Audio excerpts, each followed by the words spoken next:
ছেলেটার ভাবসাব ক্যাম্পাসে সব মেয়েদের নজর কেড়েছে, আর সাকিব কেড়েছে মুখের উজ্জ্বল হাসি। সে এক মুহূর্তের জন্য ছেলেটাকে সহ্য করতে পারছে না। কোথাকার কোন ছেলে এসে ক্যাম্পাসের মেয়েদের মন কেড়ে নিয়েছে। সাকিব দ্রুত গতিতে এগিয়ে যায় নতুন ছেলেটার দিকে। শ্রাবণীর মনটা খুব খারাপ, কেমন যেন উদাসীন লাগছে। সবাই এই ব্যাপারটা লক্ষ্য করেছে। মন খারাপ করার কথা যেখানে নেহার, সেখানে শ্রাবণী কেন মন খারাপ করে বসে আছে কেউ বুঝে উঠতে পারছে না। ফ্রেন্ড সার্কেলের মধ্যে সবচেয়ে বেশি কথা বলে প্রীতি। এই কারণে সবাই মিলে তার একটা নিকনেম দিয়েছে, বাচাল 20। সবাই তাকে এই নামে ডাকে, তবুও সে রাগ করে না। আবার মাঝে মধ্যে যখন প্রীতি রেগে যায়, তখন কেউ যদি তাকে ওই নামে ডাকে, তাহলে সে তার অবস্থা আরও খারাপ করে ছাড়ে। নেহা, আমায় একটা সত্যি কথা বলবি? শ্রাবণীর কণ্ঠে কেমন যেন একটা চাপা কষ্টের আভাস পাওয়া যাচ্ছে। নেহা নিজেকে ঠিক করে বলে, শ্রাবণী, আমি মিথ্যা কথা বলি, কিন্তু সেটা সবসময় না। যেখানে যেটা বলতে হয় আমি সেখানে তাই বলি। এবার তুই বল, আমাকে কি বলতে হবে? রাফাত কি দোষী ছিল নাকি নির্দোষ ছিল? দেখ, সত্যি যেটা সেটাই বলবি আমাকে। নেহা কিছু বলতে গিয়েও কিছু বলে না। সে প্রীতির দিকে তাকায়। প্রীতিও কেমন দৃষ্টিতে যেন তাকিয়ে আছে। শ্রাবণী যে আজকে এই প্রশ্নটা করবে কেউ ভাবতেই পারছে না। নেহা চিন্তা করে, রাফাতের ওপর মিথ্যা অপবাদ দিয়ে কোনো লাভ হলো না। ছেলেটা সবাইকে রহস্যের মায়াজালে ফেলে থানা থেকে চলে এসেছে। চাইলেও আর কোনো শাস্তি তাকে দেওয়া যাবে না। এর থেকে ভালো শ্রাবণীকে সত্যি কথাটা বলে দেওয়া। নেহার এমন চুপ করে থাকা দেখে শ্রাবণী কিছু একটা আন্দাজ করতে পারছে। কি হলো নেহা, হঠাৎ কথার মাঝে এমন চুপ মেরে গেলি কেন? যা বলার বলে দে, আমি কিছু মনে করব না। তুই এমনভাবে কথা বলছিস যে আগে থেকে সব কিছু জানিস।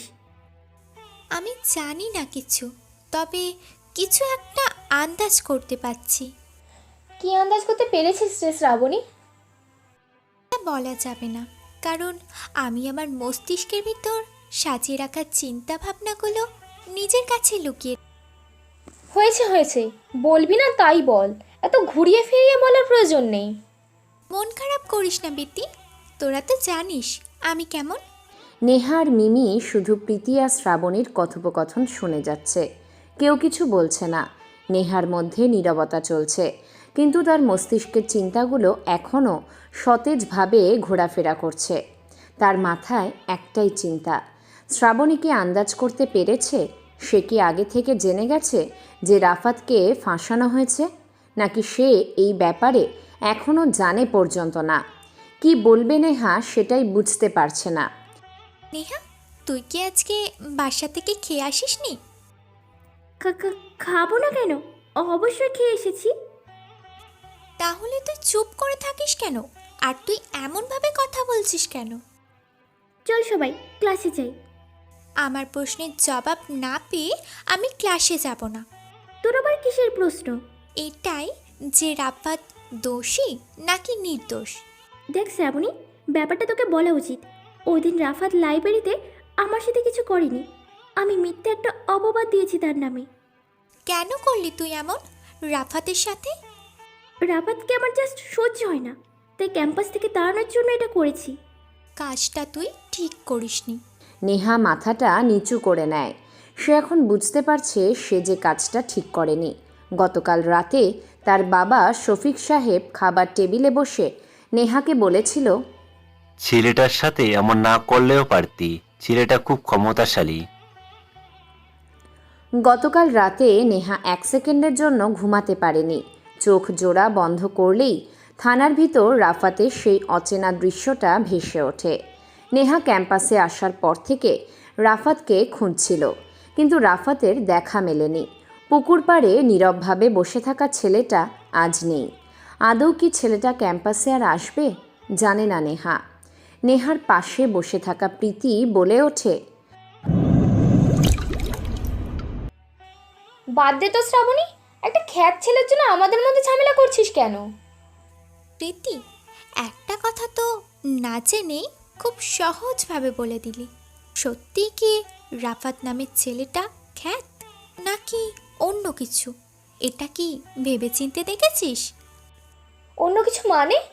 এই কথা দিয়ে কি বোঝাতে চাচ্ছিস তুই? এটাই জেনে রাখ, রাফাত কোনো গরিব ঘরের খ্যাত ছেলে না। সে সাধারণের মধ্যে অসাধারণ একজন ব্যক্তিত্বের মানুষ। শ্রাবণীর এমন রহস্যময় কথার মানে কেউ বুঝতে পারছে না। সবাই অবাক দৃষ্টিতে তাকিয়ে আছে শ্রাবণীর দিকে। জানার আগ্রহ সবার রাফাতকে। কি এমন আছে তার মধ্যে যা সাধারণের ভিতর অসাধারণ? ক্যাম্পাসে নতুন আসা ছেলেটার গেঞ্জির কলার ধরে আছে সাকিব। মাঠের এক কোণে দাঁড়িয়ে আছে সামনাসামনি দুজন। আশেপাশে স্টুডেন্টদের ভিড় জমেছে অনেক। কেউ এসেছে নতুন ছেলেকে দেখার জন্য, আবার কেউ এসেছে মজা দেখার জন্য। কেননা সাকিব প্রতিদিনই কাউকে না কাউকে র্যাগিং করে, আর ক্যাম্পাসের কম বেশি সবাই সেখানে উপস্থিত থেকে মজা লুটে নেয়। আজও তার ব্যতিক্রম হলো না। সাকিব আজকে সবাইকে মজা দেওয়ার জন্য নতুন আসা স্মার্ট বয়কে নিয়েছে। সবাই অধীর আগ্রহে চেয়ে আছে কি হয়। ছেলেটা কিছু বলছে না সাকিবকে। এটা দেখে সাকিব যেন আরও বেশি সুযোগ পেয়ে গেছে। আগের থেকে একটু জোরে চেপে ধরেছে ছেলেটার কলার। ছেলেটা কিছু বলতে যাবে, এর আগেই সাকিব বলতে থাকে, কিরে, গলা ধরেছে বলে রাগ লাগছে তোর? ছেলেটা ডান হাত দিয়ে মুখের উপর থেকে কালো কালারের কঙ্কালাকা মাস্কটা সরিয়ে নেয়। সাকিব গেঞ্জির কলারটা ছেড়ে 2 কদম পিছনে যায়। ছেলেটার চেহারা দেখে সবাই একেবারে অবাক হয়ে গেছে। এটা যেন বিশ্বাসের যোগ্য না, কারণ ক্যাম্পাসে নতুন আসা ছেলেটা আর কেউ না, রাফাত নিজেই। এটা কিভাবে সম্ভব? সবার মনে একটাই প্রশ্ন, রাফাত এমন অবস্থায় কেন? কিরে সাকিব, চোখ জোড়া এমন রসগোল্লার মতো করে রেখেছিস কেন? তোকে সত্যি রাফাত? কেন রে, বিশ্বাস হচ্ছে না বুঝি? তুই এমন অবস্থায়, এটা কিভাবে সম্ভব? অসম্ভবের কিছু নেই, এই পৃথিবীতে সব কিছু সম্ভব। রাফাত সেই জায়গাটা ত্যাগ করে। সাকিব এখনও সেই জায়গায় স্থির হয়ে দাঁড়িয়ে আছে। সে ভাবে, এত দামি মডেলের ব্র্যান্ডের একটা গাড়ি কোথা থেকে রাফাতের কাছে? দুদিনে কি মানুষ এত পরিবর্তন হয়ে যায় যা একজনের কল্পনার বাইরে? সাকিবের কাছে এখনও বিষয়টা পুরোপুরিভাবে স্পষ্ট হয়নি যে রাফাত কে, কি তার পরিচয়, কোথায় থাকে, কি করে। রাফাত যে তার আসল নাম না সেটাও সে বুঝে গেছে। একটা গরিব খ্যাত ছেলে, হঠাৎ তার এমন পরিবর্তন কেউ এটা মেনে নিতে পারছে না। মানবেই বা কী করে? যদি কেউ ক্যাম্পাসে ছদ্মবেশ গেট আপ নিয়ে থাকে তাহলে তাকে চেনার উপায় আছে কারো কাছে? রাফাত তার সেই পুরনো ক্লাসরুমে প্রবেশ করে। মুখের মধ্যে আগের সেই মাস্কটা নেই। তার পুরো চেহারা সবার সামনে ঝলমল করছে। ক্লাসে কোনো স্যার বা ম্যাডাম নেই, আছে শুধু কিছু ছেলে আর মেয়ে, যাদের কাজ একটাই, ক্লাসে যখন শিক্ষক না থাকবে তখন নিজেদের প্রেমালাপ শুরু করে দেবে। ছেলে জাতিটাই জানি কেমন, মেয়েদের প্রতি তারা বেশি বেশি আসক্ত হয়। সব ছেলেরা এমন হয়, কিন্তু কেউ নিজের অনুভূতি প্রকাশ করে, আবার কেউ নিজের মনের ভিতর সেই অনুভূতি পুষে রাখে। মেয়েদের সামনে গিয়ে বলার সেই সাহস নেই। মেয়েদের যখন প্রেমে পড়ার বয়স হয় তখন তারা একটা না একটা ছেলের সাথে প্রেম করবেই। প্রতিটা মানুষের জীবনে কোনো না কোনো পছন্দের মানুষ আসে।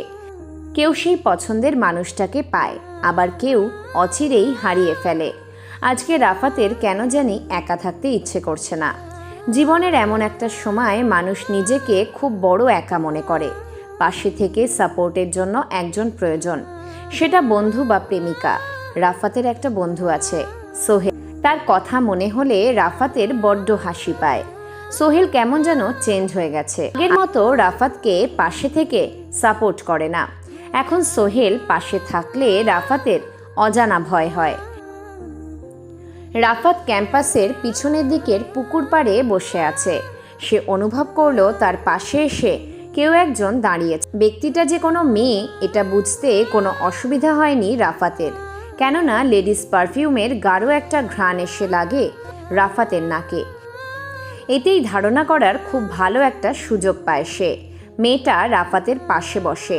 রাফাত এখনও মেয়েটার দিকে তাকায় পর্যন্ত নেই। মেয়েটা রাফাতের বাম হাতটা চেপে ধরে। রাফাত এবার বেশ উৎসাহ নিয়ে তাকায় মেয়েটার দিকে। শ্রাবণী। রাফাত শ্রাবণীর কাছ থেকে হাতটা ছাড়ায়। সে চুপচাপ আগের ন্যায় পানির দিকে তাকিয়ে বসে আছে। কি হলো, কথা বলছো না কেন? কিছু বলার নেই, তাই চুপচাপ আছি। আমি যে তোমার হাত ধরে আছি, আমায় কিছু বলবে না? কিছু বলবো না, তার কারণ আমি আজকে নিজেকে খুব একা মনে করছি। তাই এখন তোমাকে বাধা দিয়ে আবার একাকিত্ব অনুভব করতে চাই না। যখন নিজেকে একা লাগে তাহলে একটা গার্লফ্রেন্ড বানিয়ে নাও, তবেই তো একাকিত্ব দূর হয়ে যায়। গার্লফ্রেন্ডের কথাটা তুমি যত তাড়াতাড়ি বলে দিলে। সিঙ্গেল ছেলেদের কাছে এটা খুব বেশি সময়, সে সময়ের কোনো শেষ নেই। তুমি কিন্তু চাইলে একটা প্রেম করতে পারো। পারবো, কিন্তু আশেপাশে ভালো মেয়ে পাচ্ছি না। একটু ভালো করে খোঁজ করো, দেখবে ভালো মেয়ের অভাব নেই। আমার পছন্দের মতো একটা মেয়েই পাইনি। আচ্ছা, তোমার কেমন মেয়ে পছন্দ? শ্রাবণীর মুখ থেকে কথাটা শোনা মাত্র রাফাত পুকুরের পানি থেকে দৃষ্টি সরিয়ে নিয়ে শ্রাবণীর দিকে তাকায়। শ্রাবণী রাফাতের কাছে নিজেকে উপস্থাপন করার জন্য ভালো ভালো কিছু স্টাইল দিচ্ছে। রাফাত মুচকি হাসে। মেয়েটা খুব দুষ্টু স্বভাবের, গায়ের রংটা অতটা ফর্সা না হলেও ছেলেদের নজর কাড়ার মতো। গালের বাম পাশের বড় কালো তিলটার জন্য শ্রাবণীকে দেখতে খুবই আকর্ষণীয় লাগে। শ্রাবণী লম্বায় প্রায় রাফাতের সমপরিমাণ। রাফাত এবার চোখ সরিয়ে নেয় শ্রাবণীর উপর থেকে। পুকুরের পানির দিকে তাকিয়ে চুপ করে আছে রাফাত। আমার দিকে তাকিয়ে কি এমন দেখলে তুমি? দেখলাম আর কি। ও হ্যাঁ, তুমি যেন তখন কি জিজ্ঞাসা করছিলে? কেমন মেয়ে পছন্দ তোমার? আমার তো বেশ লম্বা মেয়ে পছন্দ। মেয়েটা যদি আমার বাহু পর্যন্ত লম্বা হয় তাহলে একদম পারফেক্ট আছে। লম্বা মেয়ে পছন্দ না কেন? কি সমস্যা লম্বা মেয়ের মধ্যে? এত কিছু আমি জানি না। লম্বা বাদ দাও, তারপর বলো আর কেমন গুণের মেয়ে পছন্দ তোমার? আর বলতে পারবো না আজকে, আগামীকাল আবার বলবো। উঠে দাঁড়ায় রাফাত। এখন আবার সোহেলের কাছে যেতে হবে তাকে। শ্রাবণীর সাথে পরিচয়টা রাফাতের অনেক আগে থেকে, কিন্তু সেটা রাফাত ক্যাম্পাসের কারো কাছে প্রকাশ করে না। পুকুর পাড়ে এখনও বসে আছে শ্রাবণী। সে মনে করার চেষ্টা করছে রাফাতের সাথে প্রথম পরিচয়ের কথা। বাবা বিজনেসম্যান হওয়ার সুবাদে শ্রাবণী তার বাবার সাথে এক শহর থেকে অন্য শহরে ঘোরাঘুরি করে। যখন সে চট্টগ্রাম গিয়েছিল তখনই রাফাতের সাথে পরিচয় হয়। খুব সামান্য পরিচয় থেকে আজকে রাফাতের সাথে ঘনিষ্ঠ সম্পর্ক তৈরি হয়েছে। রাত 11:50, 12টা বাজতে আর মাত্র 10 মিনিট। গাজীপুরের কাছাকাছি ছোট একটা লেকের পাড়ে দাঁড়িয়ে আছে দুজন লোক। দুজন লোকই মাইন্ড সিটি শহরের মাইন্ড গেমার। এই শহরে রাজা, বাদশাহ, মন্ত্রী, প্রজা সবাই সবার সাথে মাইন্ড গেম খেলতে পছন্দ করে। যে জিতে যায় সে হয় মাস্টার মাইন্ড। মেহরাব সাহেবের 2 আঙুলের ফাঁকের মধ্যে জ্বলন্ত সিগারেটটা ঝলঝল করছে। পাশে দাঁড়িয়ে আছে রহস্যময় একটা আগন্তুক। আগন্তুকের হাতেও অর্ধ পোড়া সিগারেট রয়েছে। দুজন গাজীপুরের সেই পরিচিত লেকের পাড়ে দাঁড়িয়ে আছে। একজনের মাথায় চিন্তার ভিড় জমে আছে, অন্যজন নিজের মতো করে শান্তিতে সিগারেট টেনেই যাচ্ছে।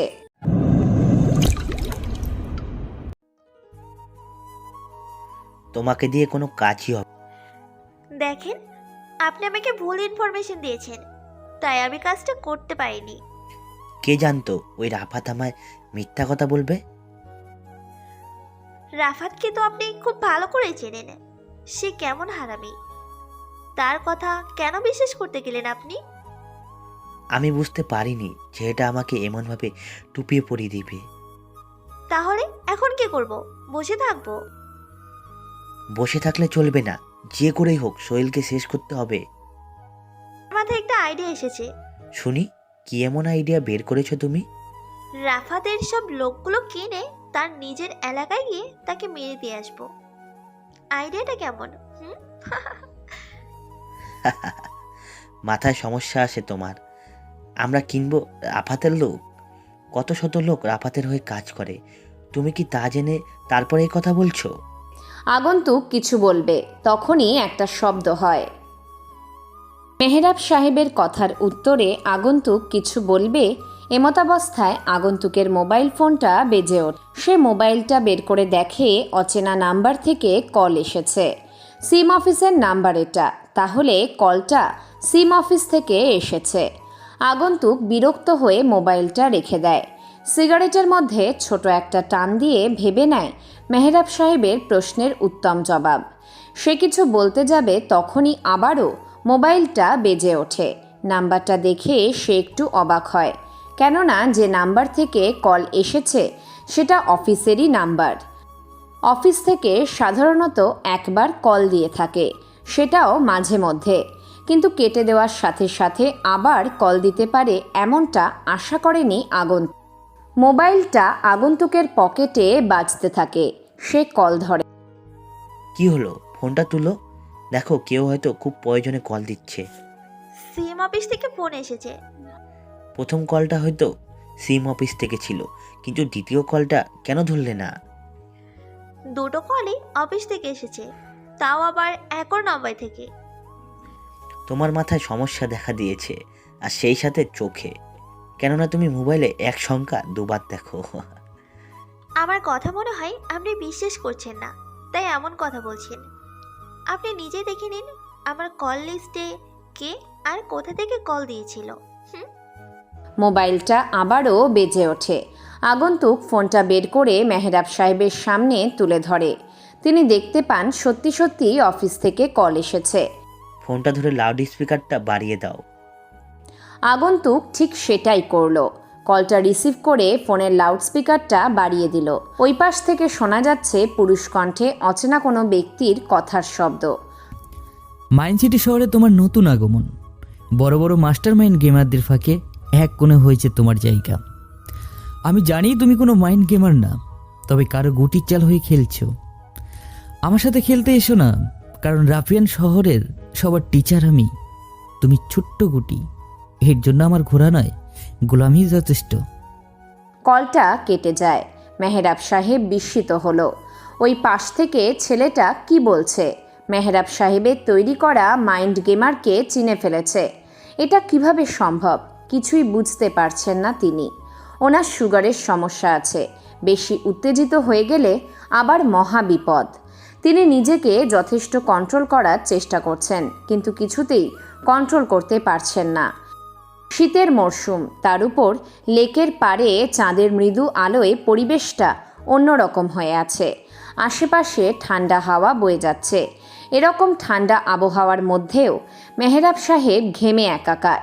তিনি মাথা থেকে লম্বা টুপিটা খুলে বাম হাতে নেন। ডান হাতে থাকা সিগারেটটা শেষ হয়ে গিয়েছে। আরেকটা যে সিগারেট জ্বালাবেন এমন পরিস্থিতি ওনার। এর তো শেষ হয়ে গিয়েছে, আরেকটা জানান না কেন? তোমার সাথে আজকে আর সিগারেট খাওয়া হবে না। জীবনের প্রথম যেদিন সিগারেট জ্বালিয়েছিলাম সেই দিন ঠিক 5 মিনিট পর্যন্ত টেনেছি, কিন্তু দেখেন এখন কি যুগ এসে গেছে, সিগারেটের চারটা দাম দেওয়া মাত্রই শেষ হয়ে যাচ্ছে। সিগারেট তার নিজ গতিতে বিদ্যমান রয়েছে, কিন্তু তুমি পরিবর্তন হয়ে গিয়েছো। আগে ছিল কি আর এখন হয়েছো কি? আচ্ছা মেহরাব সাহেব, একটা কথা জিজ্ঞাসা করি। মনের ভিতর কখনো প্রশ্ন লুকিয়ে রাখবে না। যেটা জানতে চাও সেটা সবসময় সরাসরি বলে দিবে। আমি মাইন্ড গ্রাম নাকি মাইন্ড গ্রামের ছোট একটা চাল যা দিয়ে আপনি বড় কিছু পাওয়ার আশা আছেন? এই পৃথিবীতে এমন কোনো মানুষ নেই যে তার নিজের স্বার্থের কথা ভাবে না। যে কোনো কাজ, সেটা বড় হোক কিংবা ছোট, সবাই স্বার্থের কথা প্রথমেই চিন্তা করে। আমি তাহলে ভেবে নেব। আপনি কি তাহলে সেই সকল শ্রেণী মানুষের মতো? ভুলেও এটা মাথায় আনবে না। তার কারণ হচ্ছে আমি আমার মতো অন্য কারো মতো হওয়ার ক্ষমতা আমার নেই। কথাটা বলে মেহরাব সাহেব নিজের দিক পরিবর্তন করলেন। সামনেই ওনার কালো রঙের দামি মডেলের গাড়িটা রয়েছে। গাড়ির এক পাশে আগন্তুকের নীল কালারের বাইকটা দাঁড় করানো। মেহরাব সাহেব দ্রুত পায়ে এগিয়ে যান নিজের গাড়ির দিকে। স্যার, আপনি মনে হয় রাফাতকে খুব বেশি ভয়। কেউ রাফাতকে ভয় পায় না, সবাই ভয় পায় রাফাতের মাস্টার মাইন্ড গেমকে। আগন্তুক মুচকি হেসে নিজেও বাইকে গিয়ে বসে। দুটো গাড়ি একই রাস্তা, কিন্তু দুজনের উদ্দেশ্য আর জায়গা দুটোই ভিন্ন। গভীর রজনী আকাশের চাঁদটা অতটা আলো দিচ্ছে না, কুয়াশায় সব ঢেকে গেছে। মৃদু আলোয় ছাদের দোলনায় বসে আছে শ্রাবণী। গায়ে লম্বা একটা চাদর, হাতে মোবাইল ফোনটা। কাউকে কল দেবে ভাবছে, কিন্তু দেওয়ার সাহস হচ্ছে না। সে রাফাতকে কল দেওয়ার কথা ভাবছে। এই পর্যন্ত 11 বার চেষ্টা করেছে রাফাতকে কল দেওয়ার জন্য, কিন্তু শ্রাবণীর সাহস হচ্ছে না। শ্রাবণী চিন্তা করছে, রাফাত কি এত রাতে জেগে আছে নাকি ঘুমিয়ে পড়েছে? ফোন দিলে কি নাকি ভাববে। শ্রাবণী বেশি কিছু না ভেবে কল লাগায় রাফাতকে। রিং হয়েই যাচ্ছে, কিন্তু কেউ ফোন তুলছে না। শ্রাবণী বিরক্ত হয়ে কেটে দেবে এমন অবস্থায় রাফাত কলটা রিসিভ করে। ওই পাশ থেকে রাফাত কিছু বলছে না। শ্রাবণী শুধু শুনতে পাচ্ছে রাফাতের দ্রুতগতিতে নিঃশ্বাস ছাড়া নীরব শব্দ। অনেকক্ষণ পর শ্রাবণী আগে বলে ওঠে,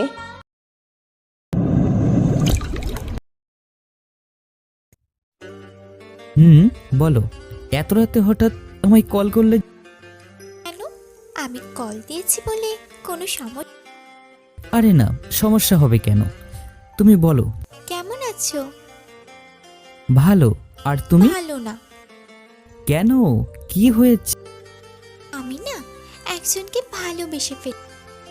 বাহ, সেটা তো খুব ভালো কথা। কিন্তু এই কথাটা যে তাকে কিছুতেই জানাতে পারছি না। কেন পারছো না? জানোই তো আমি একজন মেয়ে, আর মেয়েদের বুক ফাটে তো মুখ ফোটে না।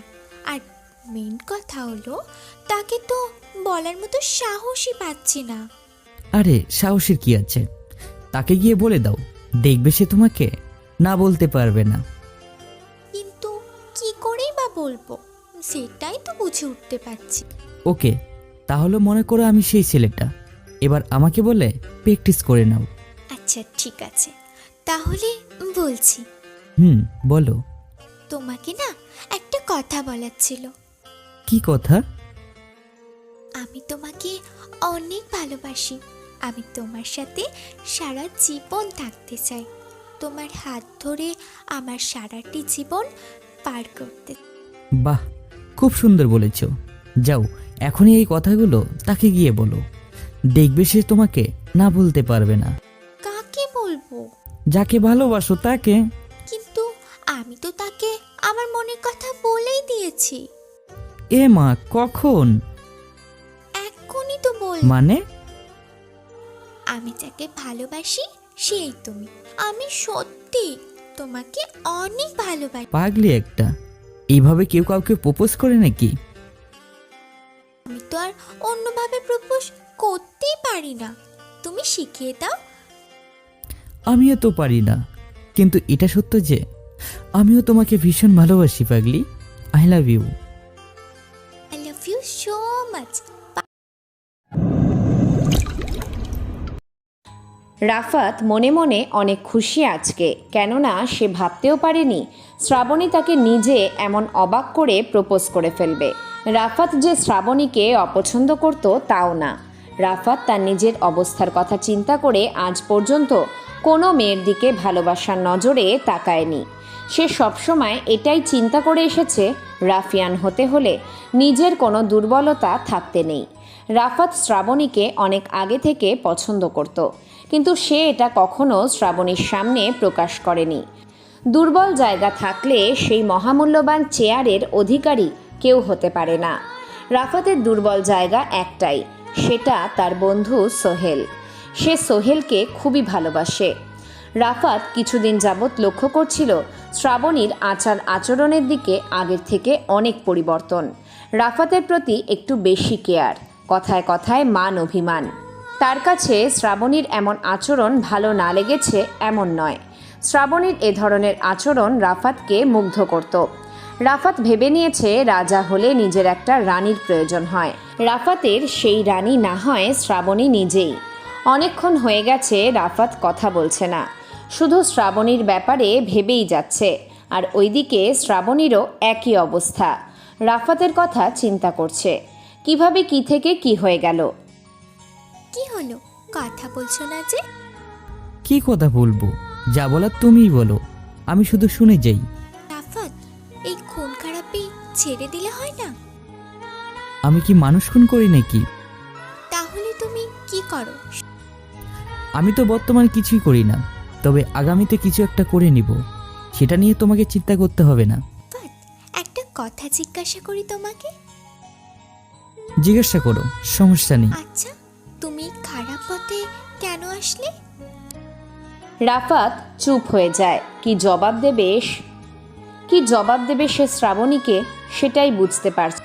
চোখ দুটো বন্ধ করলে যে ছোটবেলার কিছু পরিচিত মুখ সামনে ভেসে ওঠে, এখনও কেউ চোখের সামনে ঘোরাফেরা। রাফাত নিজেকে কখনো চালাক মনে করে না, অন্যদের মতো নিজেকে বোকা দাবি করে। এই পৃথিবীতে সবাই বোকা, কেউ চালাক না। চালাক হলে বোকার মতো কেউ কোনো কাজ করতো না। রাফাতের মাইন্ডটা খুব ফাস্ট, যার কারণে কোনো ব্যাপারে চিন্তা করতে বেশি সময়। কি হলো, চুপ করে আছো কেন? শ্রাবণী, তুমি রকিকে চিনো? আমার বড় ভাইয়ের নাম রকি। তুমি কোন রকির কথা বলছো? তোমার বড় ভাই রকির কথাই বলছি। বলো, কি বলতে চেয়েছিলে? না থাক, অন্য কোনো দিন বলবো, আজকে বলার মতো মন মানসিকতা আমার নেই। আর তুমি কি যেন বলছিলে? আমি কেন এই পথে এসেছি? কারণ একটাই, ক্ষমতা। ক্ষমতার জন্য? মানে বুঝতে পারিনি। আমি কাউকে বুঝিয়ে কথা বলতে পছন্দ করি না, সবাইকে রসের মধ্যে রাখতে আমার খুব বেশি ভালো লাগে। এটা আমার ডায়লগ না, এটা আমার স্টাইল। তুমি যে কি রাফাত, আমি অনেক সময় নিজেই চিন্তা করে। সাধারণ জনগণের এত চিন্তা করতে নেই, চিন্তা তো করবে রাজনৈতিক নেতা আর মাইন্ড সিটি শহরের মাস্টার মাইন্ড গেমাররা। চলো দুজনে একটা মাইন্ড গেম খেলি। বলাটা খুব সহজ, কিন্তু করাটা অত সহজ না। মনে রাখবে কথাটা। অনেক রাত হয়ে গেছে, আমি এখন ঘুমাতে যাব। কালকে ক্যাম্পাসে দেখা হচ্ছে। রাফাত, শোনো আমার কথাটা। শ্রাবণীর কথাটা আর ওই পাশ পর্যন্ত যায়নি। এর আগেই রাফাত কলটা কেটে দেয়। শ্রাবণী মনে মনে রাফাতকে ইচ্ছে মতো করে বকা দিয়ে দেয়। আকাশের দিকে তাকায় শ্রাবণী। ছোট থেকে খুব বড় শখ ছিল সে তার মায়ের মতো একজন পাইলট হবে। কিন্তু যেদিন তার মা বিমান দুর্ঘটনায় মারা যান, সেদিন থেকে ইচ্ছেটা মারা গিয়েছে। দীর্ঘ নিঃশ্বাস ফেলে শ্রাবণী। যে চলে গেছে তার জন্য মন খারাপ করে লাভ কি? ফিরে তো আর আসবে না। মানুষ মরণশীল। পৃথিবীর বড় বড় মহামানব মারা গেছে, তাদেরকে কেউ মৃত্যুর হাত থেকে বাঁচাতে পারেনি। তাহলে সাধারণ মানুষজন তো কিছুই না। শ্রাবণী একটু ভাবনার জগতে চলে যায়। কিছুক্ষণ আগে রাফাতের বলা কথাটা নিয়ে চিন্তা করতে থাকে। শ্রাবণীর ভাই রকি এলাকাসহ সব জায়গায় মাস্তানি করে বেড়ায়। এলাকার সবাই রকিকে রংবাজ বলে আখ্যায়িত করেছে। শ্রাবণী তার ভাইকে একদমই সহ্য করতে পারে না। তার একটাই কারণ, রকি হচ্ছে রংবাজ। মারামারি, খুন খারাপি এগুলো পছন্দ করে না শ্রাবণী। কিন্তু সে এটা ভেবে পায় না রাফাত কিভাবে রকিকে চেনে। প্রশ্নটা শ্রাবণীর মাথার ভিতর রয়েই গেল। নাইট ক্লাবে বসে আছে সাকিব, সজীব, রাকিব। তিনজনের হাতে মদের বোতল আর সিগারেট। সাকিব প্রচণ্ড পরিমাণে রেগে আছে রাফাতের উপর। ক্যাম্পাসের সকলের সামনে এমনভাবে অপমান, এটা কোনোভাবে মেনে নিতে পারছে না সাকিব। তাই একটার পর একটা বোতল শেষ করে যাচ্ছে। ভাই এবার থামেন, আর কত খাবেন? একদিনে এত পরিমাণে খেলে অনেক বড় ক্ষতি হতে পারে। সমস্যা নাই, ডাক্তারের কাছে চলে যাব। আমি আজকের অপমানটা কিছুতে নিতে পারছি না। ওই শালার রাফাত আমায় এই সাকিবের সাথে ভাব নিয়েছে, তাকে আমি মেরে দেব। আসিফ ভাইকে ফোন দিয়ে বলল রাফাতের কথা। তাকে আর কষ্ট করে ফোন দিতে হবে না, আমি আগে জানিয়ে রেখেছি বড় ভাইকে। হা হা হা, তাহলে সুযোগ বুঝে রাফাতকে শেষ করে দিব। সবাই মদ খাচ্ছে আর জোরে জোরে হাসছে। হয়তো রাফাতের কপালে খারাপ কিছুই লেখা আছে। সকাল 9টা। রাফাত রেডি হয়ে ভার্সিটির উদ্দেশ্যে রওনা দিচ্ছে। আজকে সে একটা হালকা গোলাপি কালারের শার্ট পরিধান করেছে। সাথে কালো কালারের একটা প্যান্ট, বাম হাতে দামি ঘড়ি, চোখে অন্যদিনের মতো মোটা ফ্রেমের -1 পয়েন্টের চশমা টানা, বেশ দামি একটা কালো চশমা, গায়ে গাঢ় পারফিউমের গন্ধে আশপাশ মম করছে। টেবিলের উপর থেকে গাড়ির চাবিটা নিয়ে ঘর থেকে বাহিরে বের হয়। নিচে টেবিলে বসে নাস্তা করছে সোহেল। রাফাত সোহেলের নিরাপত্তার জন্য হাসপাতাল থেকে বাড়িতে নিয়ে চলে এসেছে। এখানে রাফাতের দেখাশোনা করার জন্য 2টো ডাক্তার রয়েছে। রাফাত চাবি ঝাঁকাতে ঝাঁকাতে সিঁড়ি বেয়ে নিচে যেতে থাকে। কিরে, আজকে আবার এমন চেঞ্জ কেন? ব্যাপারটা কি? নতুন প্রেম নাকি? আমায় বললি না? স্থির হয়ে দাঁড়িয়ে যায় রাফাত। সোহেলই কথাটা বলেছে রাফাতকে উদ্দেশ্য করে। রাফাত একটা ব্যাপার বেশ ভালো করে লক্ষ্য করেছে। আজকে সোহেলের গলার স্বরটা কেমন যেন, তার আগের কণ্ঠটা কিন্তু আজকে সে অতি চিকন কণ্ঠে। মানুষ অসুস্থ থাকলে নাকি তার গলার স্বর পরিবর্তন হয়ে যায়, মন মানসিকতা পাল্টে যায়।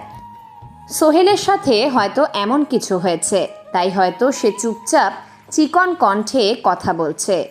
রাফাত পিছনের দিকে ফিরে খাবার টেবিলের দিকে তাকায়। সোহেলের শুকনো মুখখানা দেখে তার বুকটা ছ্যাঁত করে ওঠে। কারণ একটাই, সেটা হলো রাফাত যেদিন সোহেলের সাথে প্রথম বন্ধুত্ব করেছিল, সেদিন রাফাত কথা দিয়েছিল জীবনে কখনো এমন কাজ করবে না যার কারণে সোহেল মন খারাপ করে। আজকে সোহেলকে দেখে ঠিক তেমনই লাগছে। রাফাত কি তাহলে তার অঙ্গীকার রক্ষা করতে পারেনি? রাফাত সোহেলের দিকে একটু এগিয়ে যায় আর সোহেলকে উদ্দেশ্য করে বলতে থাকে, সোহেল, আমি একটা জিনিস চিন্তা করে দেখছি যে এই শহরে নীরব হয়ে বসে থাকলে মারটা একটু বেশিই পড়ে, কিন্তু তুই ঝামেলা কর, কেউ তোকে কিছু বলবে না। রাফাত, এই শহরের মানুষগুলোকে আমি তোর থেকে বেশি চিনি। আমি অনেক কাছ থেকে তাদের দেখেছি।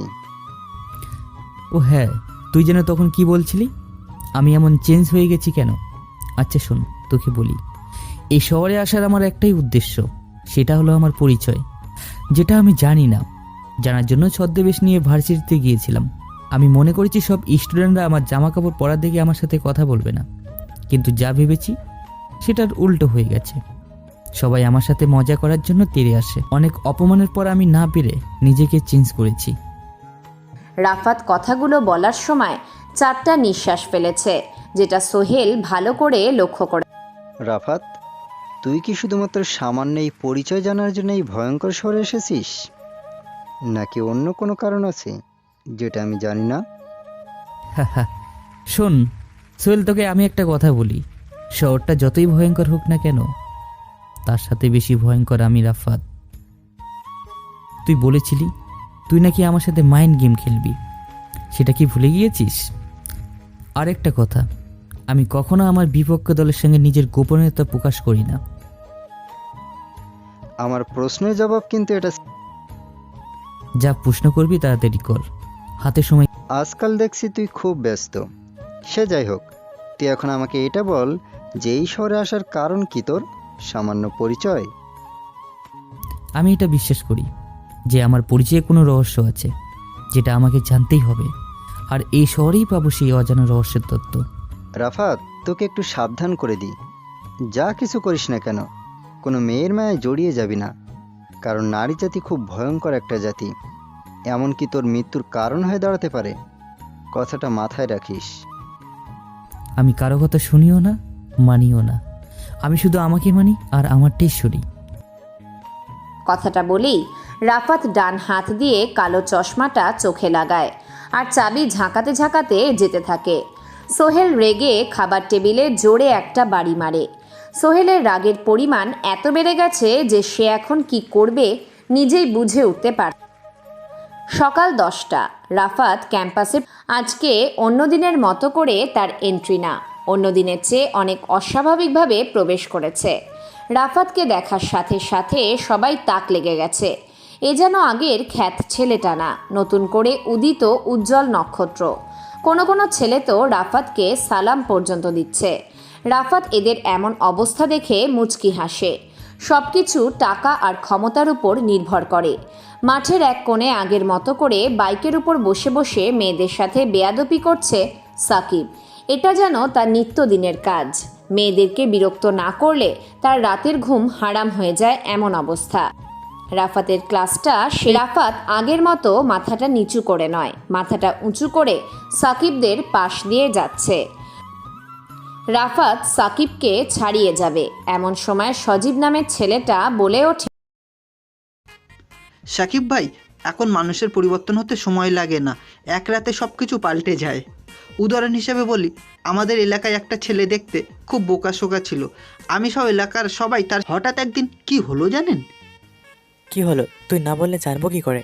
হঠাৎ একদিন ছেলেটা নিজের জামা কাপড় পাল্টে চেহারা সাইজ চেঞ্জ করে আমাদের সাথে পাঙ্গা নিতে এসেছে। কিন্তু ছেলেটা এটা জানতো না জামা কাপড় পাল্টালেই যে তাকে সবাই ভয় পেয়ে যাবে। তোর ছেলেটাকে কিছু বলিসনি? এসেছিল আমাদেরকে মারতে, উল্টে সবাই তাকে মেরে তাড়িয়ে দিয়েছি। আমাদের সম্পর্কে না জেনে কেউ যদি লাগতে আসে তাহলে তার অস্তিত্ব বিনাশ করে দেবো, সেটা যেই হোক না কেন। তোর কথা শুনে কি বলবো বুঝতে পারছি না, তবে একটা কথা বলবো, ওই ছেলের সাথে আমাদের ক্যাম্পাসের একজনের সাথে মিল আছে।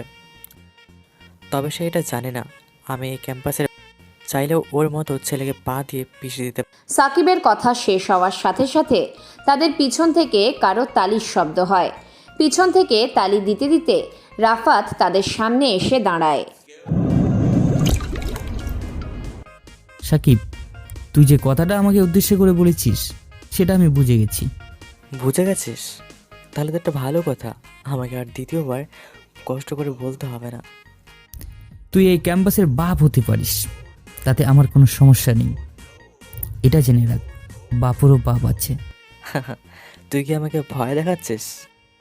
আমার কথা শুনে ভয় পেলে এতে কিছু করার নেই। রাফাত, তোকে একটা কথা বলে, কথাটা মনোযোগ দিয়ে শুনবি। আজ পর্যন্ত কেউ আমার শার্টের কলা ধরার সাহস হয়নি, কিন্তু এই ক্যাম্পাসের সকলের সামনে আমার শার্টের কলা ধরে আমার সম্মান নষ্ট করেছিস। তুই পারলে আজকে রাতের আগেই এই শহর ছেড়ে চলে যা, নয়তো ভার্সিটির সামনে এই পিচ ঢালা ঝকঝকের রাস্তার ওপর তোর মৃত্যুদেহ পড়ে থাকবে। তুই খুব ভালো কথা বলতে পারিস, এটা আমি আগে জানতাম না।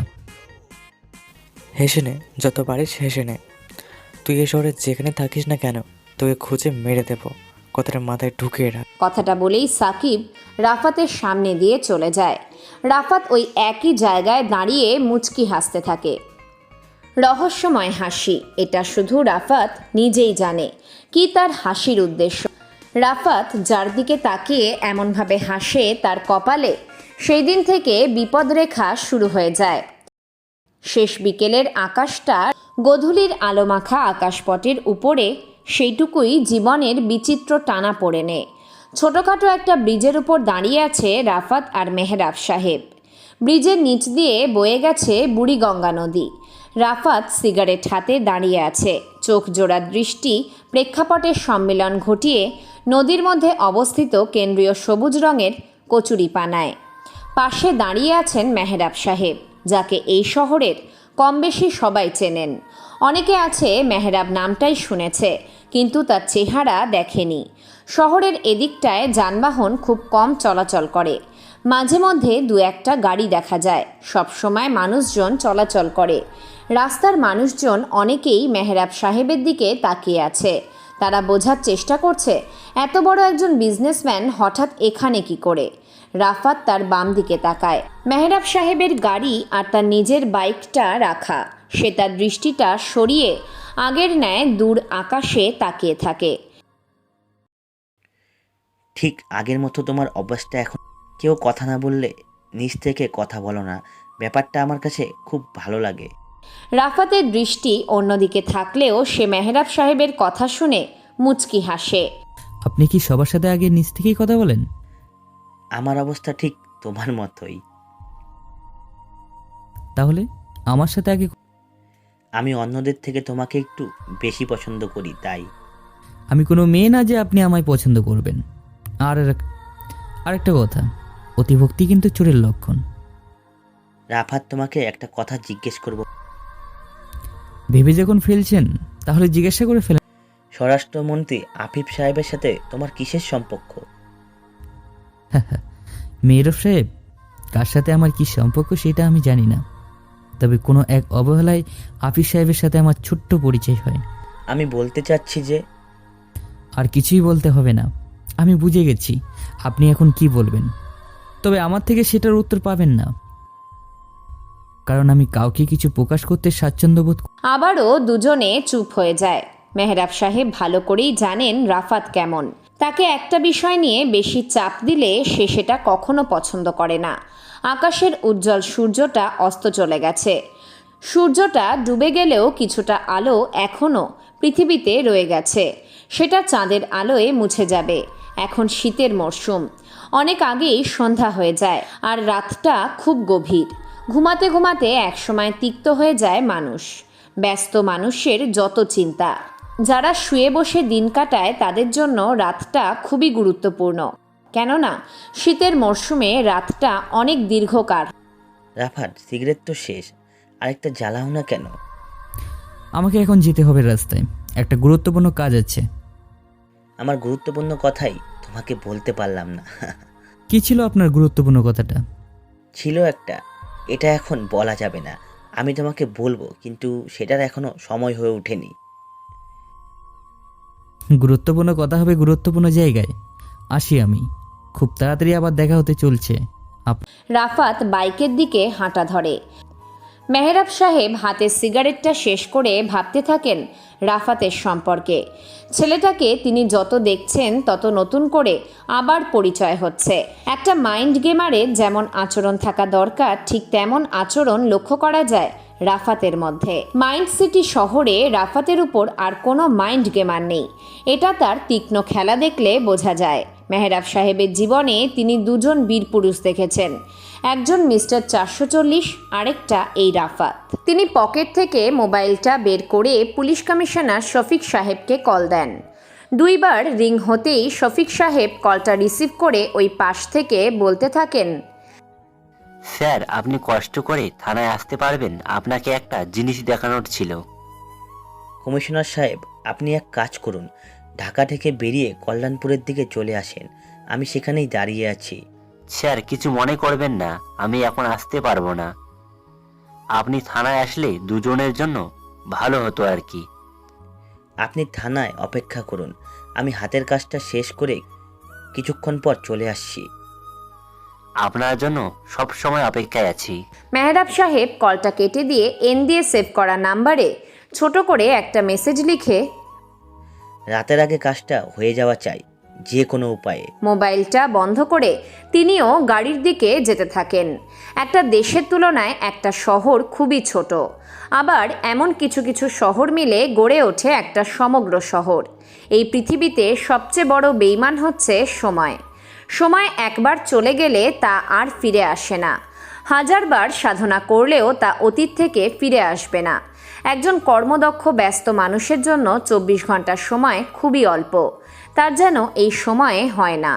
আরও বেশি সময় নিয়ে যদি একটা দিন গঠিত হতো তাহলে কতই না ভালো হতো। টাকার পিছনে ছুটতে ছুটতে তাদের অবস্থা খুবই খারাপ।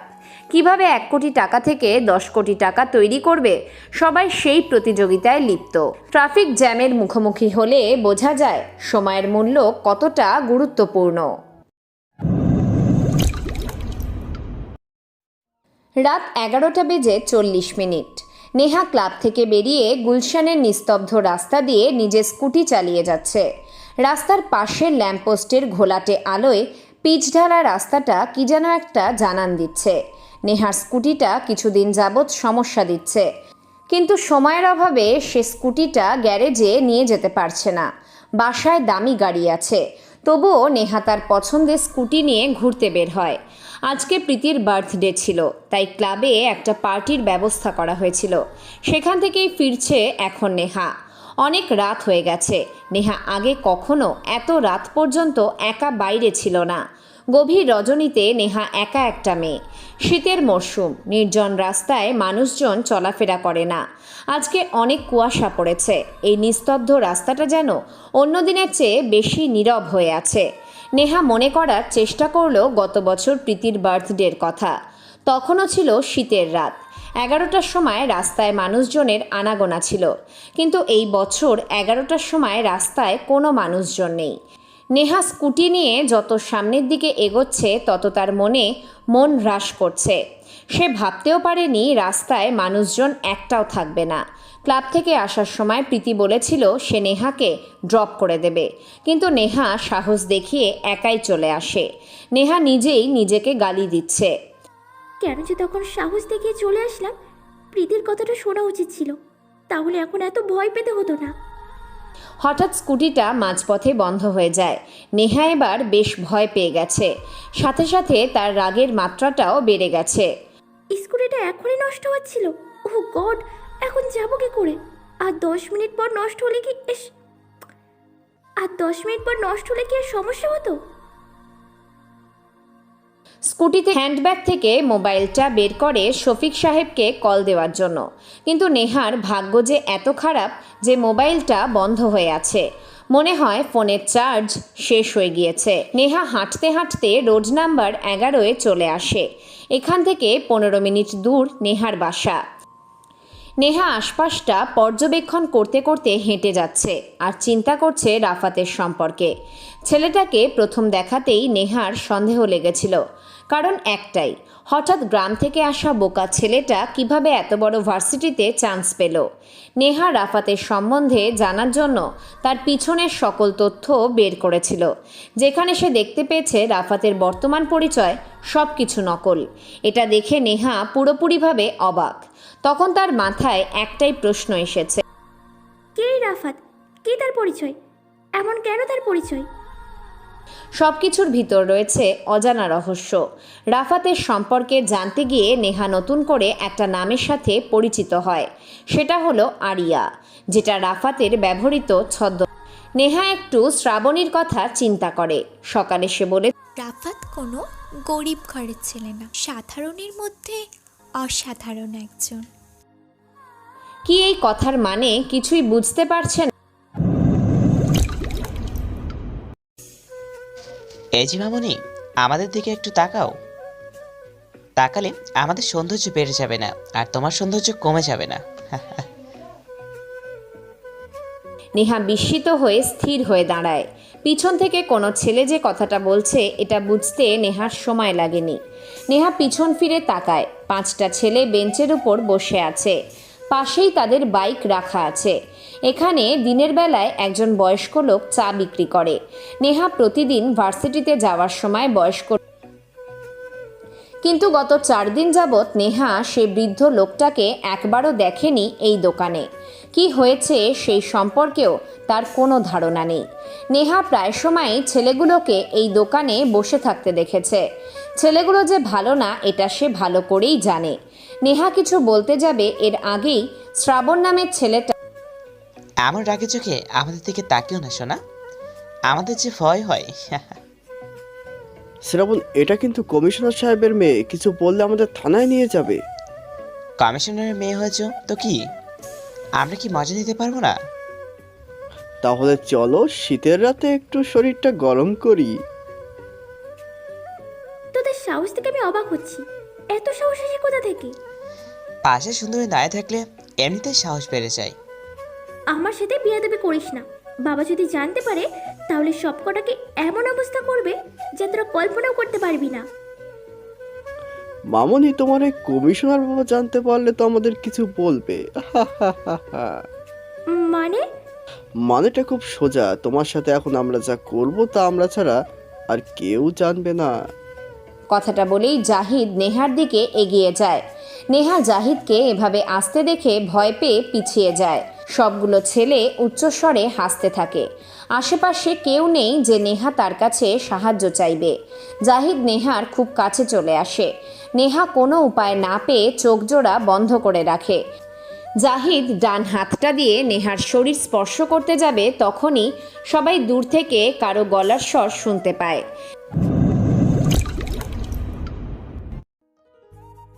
যারা দুর্বল তারাই কেবল মেয়েদের সাথে জোরাজুরি করে, কোনো সবল পুরুষ মেয়েদের সাথে জোরাজুরি করে না। তোদের সব কটার যদি সাহস থাকে তাহলে আমার সাথে জোরাজুরি কর, দেখি কেমন পুরুষ তোরা। জাহিদ রুখে দাঁড়ায়, ডান হাতটা নিচে নামিয়ে আনে। নেহা 2 চোখ জোড়া খুলে রাস্তার পাশে তাকায়। রাফাত স্টিক হাতে দাঁড়িয়ে আছে। নেহা এখানে রাফাতকে দেখে অবাক হয়। এত রাতে কিভাবে সে এখানে? রাফাত সিগারেট ফুঁকতে ফুঁকতে গুটি গুটি পায়ে ছেলেগুলোর দিকে এগিয়ে আসে। নেহা যতদূর মনে পড়ছে রাফাত সিগারেট খেত না। ক্যাম্পাসের কিছু ছেলে মিলে রাফাতকে সিগারেট খাওয়ার জন্য অনেক জোরাজুরি করেছে। রাফাত যখন তাদের কথা শুনছিল না, শেষ পর্যায়ে তারা জ্বলন্ত সিগারেট রাফাতের ঠোঁটে চেপে ধরেছিল। এত কষ্ট দেওয়ার পরেও রাফাত সিগারেট খায়নি, কিন্তু আজকে অহেতুক সে সিগারেট টেনে যাচ্ছে। সিগারেটের ধোয়া আমার মুখে ছাড়িস কেন? পাগল নাকি রে তুই? শ্রাবণের কথায় নেহার ধ্যান ভাঙে। সামনে তাকায় সে। রাফাত ডান হাত পকেটে রেখে সিগারেট টানছে, আর সিগারেটের ধোঁয়াগুলো বেঞ্চের উপর বসা শ্রাবণের মুখের উপর ছাড়ছে। আমি প্রথম খুনটা করেছি একটা পুলিশ অফিসার। তখন আমার বয়স 11 ছিল। নাম ছিল রকি। কেউ কেউ রকি ভাই বলে সম্মান করত।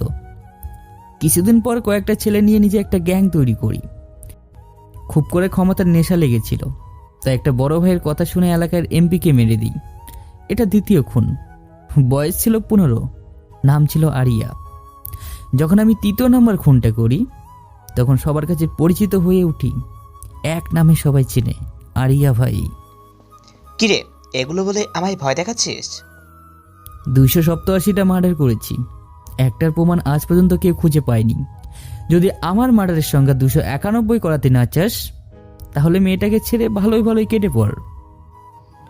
এই সবাই ভালো করে দেখ, নায়িকাকে বাঁচানোর জন্য নায়ক কেমন করে বড় বড় ডায়লগ দিচ্ছে। তাই তো দেখতে পাচ্ছি। তা এই ছেলেটি কি সত্যি নায়ক? শ্রাবণ বেঞ্চ থেকে উঠে রাফাতের সামনে গিয়ে দাঁড়ায়। ডান হাত দিয়ে রাফাতের কলার ধরে ঝাঁকাতে ঝাঁকাতে বলে, তুই কি সত্যি এই মেয়ের নায়ক? মেয়েটাকে বাঁচাতে এসেছিস? কলারটা ছেড়ে কথা বল। কেউ আমার কলার ধরবে এটা আমার পছন্দ না। আমার প্রশ্নের জবাব দে। এই গল্পে কোনো নায়ক নেই। আমি নায়ক না। তাহলে কে তুই? ভিলেন। শ্রাবণ রাফাতের কলারটা ছেড়ে দেয়। বেঞ্চের উপরে কয়েকটা মদের বোতল রাখা আছে। সেখান থেকে একটা বোতল নিয়ে সে রাফাতের সামনে ধরে। রাফাত শান্ত চোখে তাকিয়ে আছে শ্রাবণের দিকে। কিরে, এমন করে চেয়ে আছিস কেন? মাল খাবি মনে হয়। বাংলা নাকি ইংলিশ? একদম অরিজিনাল বাংলা। আমি এত কম দামি মদ খাই না। দামি থাকলে দে আমাকে। ইংলিশ কেনার জন্য পয়সা কি তোর বাপ দিবে?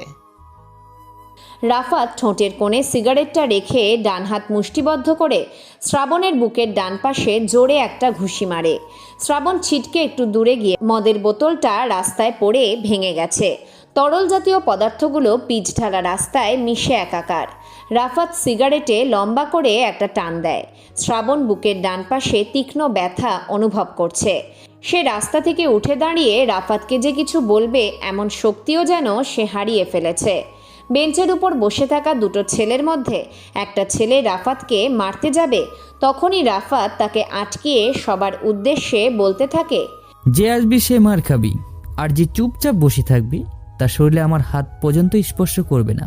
এবার সিদ্ধান্ত নে, কে কি করবি। ছেলেটা রাফাতের কথা শুনে বুক ফুলিয়ে অগ্রসর হয় রাফাতকে মারার জন্য। রাফাত বাঁকা হেসে নিজের বাম পাটা সামনে দিয়ে ডান পা পিছিয়ে ছেলেটার পেটে জোরে একটা লাথি মারে। ছেলেটা শ্রাবণের পাশে গিয়ে পড়ে। তুই এমন করে আমাদের মারছিস কেন? কি চাই তোর? মেয়েটাকে ছেড়ে দে, তাহলেই হবে। আর কিছু লাগবে না আমার। জাহিদ, ছেড়ে দে মেয়েটাকে। জাহিদ নামের ছেলেটা রাস্তার উপর পড়ে থাকা অর্ধ ভাঙা কাঁচের মদের বোতলটা হাতে নিয়ে নেহার পাশে গিয়ে দাঁড়ায়। রাফাত নেহার দিকে তাকায়। মেয়েটা ভয় পেয়ে আছে। চোখ দুটো ছোট ছোট করে ড্যাব ড্যাব করে রাফাতের দিকে তাকিয়ে আছে। রাফাত মুচকি এই সামান্য মেয়েটার জন্য শ্রাবণদের মেরেছিস? আমি এই মেয়েকে এখনই মেরে দেব। দেখি তুই কিভাবে বাঁচাস মেয়েটাকে। কথাটা বলেই জাহিদ নেহাকে কাছে টেনে নেহার গলায় কাঁচের টুকরোটা ধরে। রাফাত প্যান্টের পিছনের পকেটে হাত দেয়, কিন্তু কিছু বের না করেই হাতটা সামনে নিয়ে আসে। আশেপাশে তাকায় সে। মরশুমটা ঠান্ডা হলেও রাফাত এখন যেখানে অবস্থান করছে সেখানকার পরিবেশটা খুব গরম হয়ে আছে। জ্যাকেট না পরিধান করলেও শীত অনুভব হবে না। রাফাত নিজের জন্য কখনো ভয় পায় না, কারণ তার একটা আত্মবিশ্বাস আছে যে পিছন থেকে মারতে পারলেও সামনে থেকে কেউ মারতে পারবে না। সে আজকে ভয় পাচ্ছে, সেটা নিজের জন্য না, নেহার জন্য। মেয়েটার কিছু হয়ে গেলে রাফাত নিজেকে কখনো ক্ষমা করতে পারবে না। জাহিদের হাতে ভাঙা কাঁচের বোতল, সে চাইলেই যখন তখন নেহাকে মেরে দিতে পারবে, কিন্তু সে এটা করছে না। রাফাত জাহিদের হাতের দিকে তাকায়, জাহিদের হাত কাঁপছে, তার মানে জাহিদ জীবনে প্রথম এই কাজটা করছে। শহরের অলিতে গলিতে তৈরি হয় পাতি মস্তান, সেখান থেকে হাজারে একজন হয় বড় গ্যাং লিডার। মাস্তানি সবাই করতে পারে, কিন্তু খুন করার মতো সাহস সবার থাকে না। রাফাত ছেলেগুলোকে প্রথমে দেখেই বুঝে গিয়েছিল যে এরা সবাই গলির পাতি মাস্তান। জাহিদের হাত কাঁপাকাঁপির জন্য নেহার গলায় কাঁচের টুকরোর কিছু অংশ লেগে কেটে যায়। নেহা কান্না কান্না ভাব করে রাফাতকে বলে ওঠে, রাফাত প্লিজ আমাকে বাঁচাও, এরা আমাকে মেরে দিবে। নিয়া, ভয় পেও না, জাহিদ কিছুই করবে না তোমাকে। এই তুই নেহাকে মিথ্যা আশ্বাস দিচ্ছিস কেন? আমি তো মেরে দেবো তাকে। প্লিজ রাফাত, কিছু একটা করো, আমার গলা থেকে ব্লিডিং হচ্ছে, যা করার তাড়াতাড়ি করো। জাহিদ, বাঁচতে হলে ছেড়ে দে নেহাকে। দেখ, তোকে আমি চিনিও না জানিও না, হয়তো আমাকে ভয় দেখিয়ে লাভ নেই। দেখবি আমি কি করতে পারি। তুই কর যা করার, এটা মনে রাখ যে তোর পাখি এখন আমার কাছে বন্দি। যা করার সাবধানে। রাফাত পিছন থেকে পিস্তলটা বের করে বেঞ্চে বসে থাকা ছেলেটাকে গুলি করে। পিস্তলের বুলেটটা গিয়ে সোজা তার কপাল বরাবর লাগে। রাফাত শ্রাবণের উদ্দেশ্যে ট্রিগারে চাপ দেবে, কিন্তু এর আগেই দুটো বুলেট এসে শ্রাবণ আর তার পাশের ছেলেটার কপালে লাগে। রাফাত ট্রিগার থেকে আঙুলটা সরিয়ে নেয়, অবাক হয়ে আশেপাশে তাকায়, কেউ নেই। তাহলে বুলেট দুটো কোথা থেকে এসেছে? রাফাত লক্ষ্য করে দেখে যে জাহিদের কপাল বরাবর সবুজ রঙের একটা চিহ্ন এসে নাড়াচাড়া করছে। সে বুঝে গেছে দূর থেকে কেউ সাইলেন্সার লাগিয়ে স্নাইপার চালাচ্ছে। কে চালাচ্ছে স্নাইপার? রাফাত তো তার টিমকে এখানে আসার জন্য বলেনি, তাহলে কে হতে পারে? পিস্তলটা ফেলে দে বলছি, নয়তো এক্ষুনি মেয়েটাকে মেরে দেবো।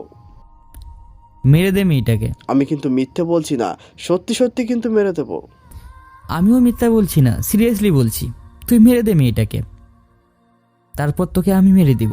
চিন্তা নেই, ভাঙা কাচের টুকরো দিয়ে মারবো না, পিস্তল দিয়ে যদি মারি তাহলে অতটা ব্যথা অনুভব করবি না, শান্ত হয়ে সুন্দর করে মারা যাবি। রাফাতের কথাটা শেষ হওয়ার সাথে সাথে একটা বুলেট এসে জাহিদের কপাল ভেদ করে চলে যায়। নেহা নিজের পাশে জাহিদের মৃতদেহ দেখে জ্ঞান যায় যায় অবস্থা। সে দৌড়ে রাফাতের কাছে আসবে, এমন সময় একটা বুলেট এসে নেহার পায়ে লাগে। নেহা চিৎকার দিয়ে নিচে পড়ে যায়। রাফাত দৌড়ে হাঁটু গেড়ে নেহার পাশে বসে পড়ে। নেহা ব্যথায় কান্না করছে। নেহা, কান্না করো কেন? আমি আছি তো, চিন্তা নেই, কিছু হবে না তোমার। রাফাত, আমি অনেক ব্যথা অনুভব করছি। একটু ধৈর্য ধরো, আমি আমার বাইকটা নিয়ে আসছি। রাফাত, আমাকে একা রেখে যেও না, আমি মনে হয় আর বাঁচবো না। মুখে এমন কথা কখনো আনবে না, আমি যাবো আর আসবো, প্লিজ তুমি একটু অপেক্ষা করো।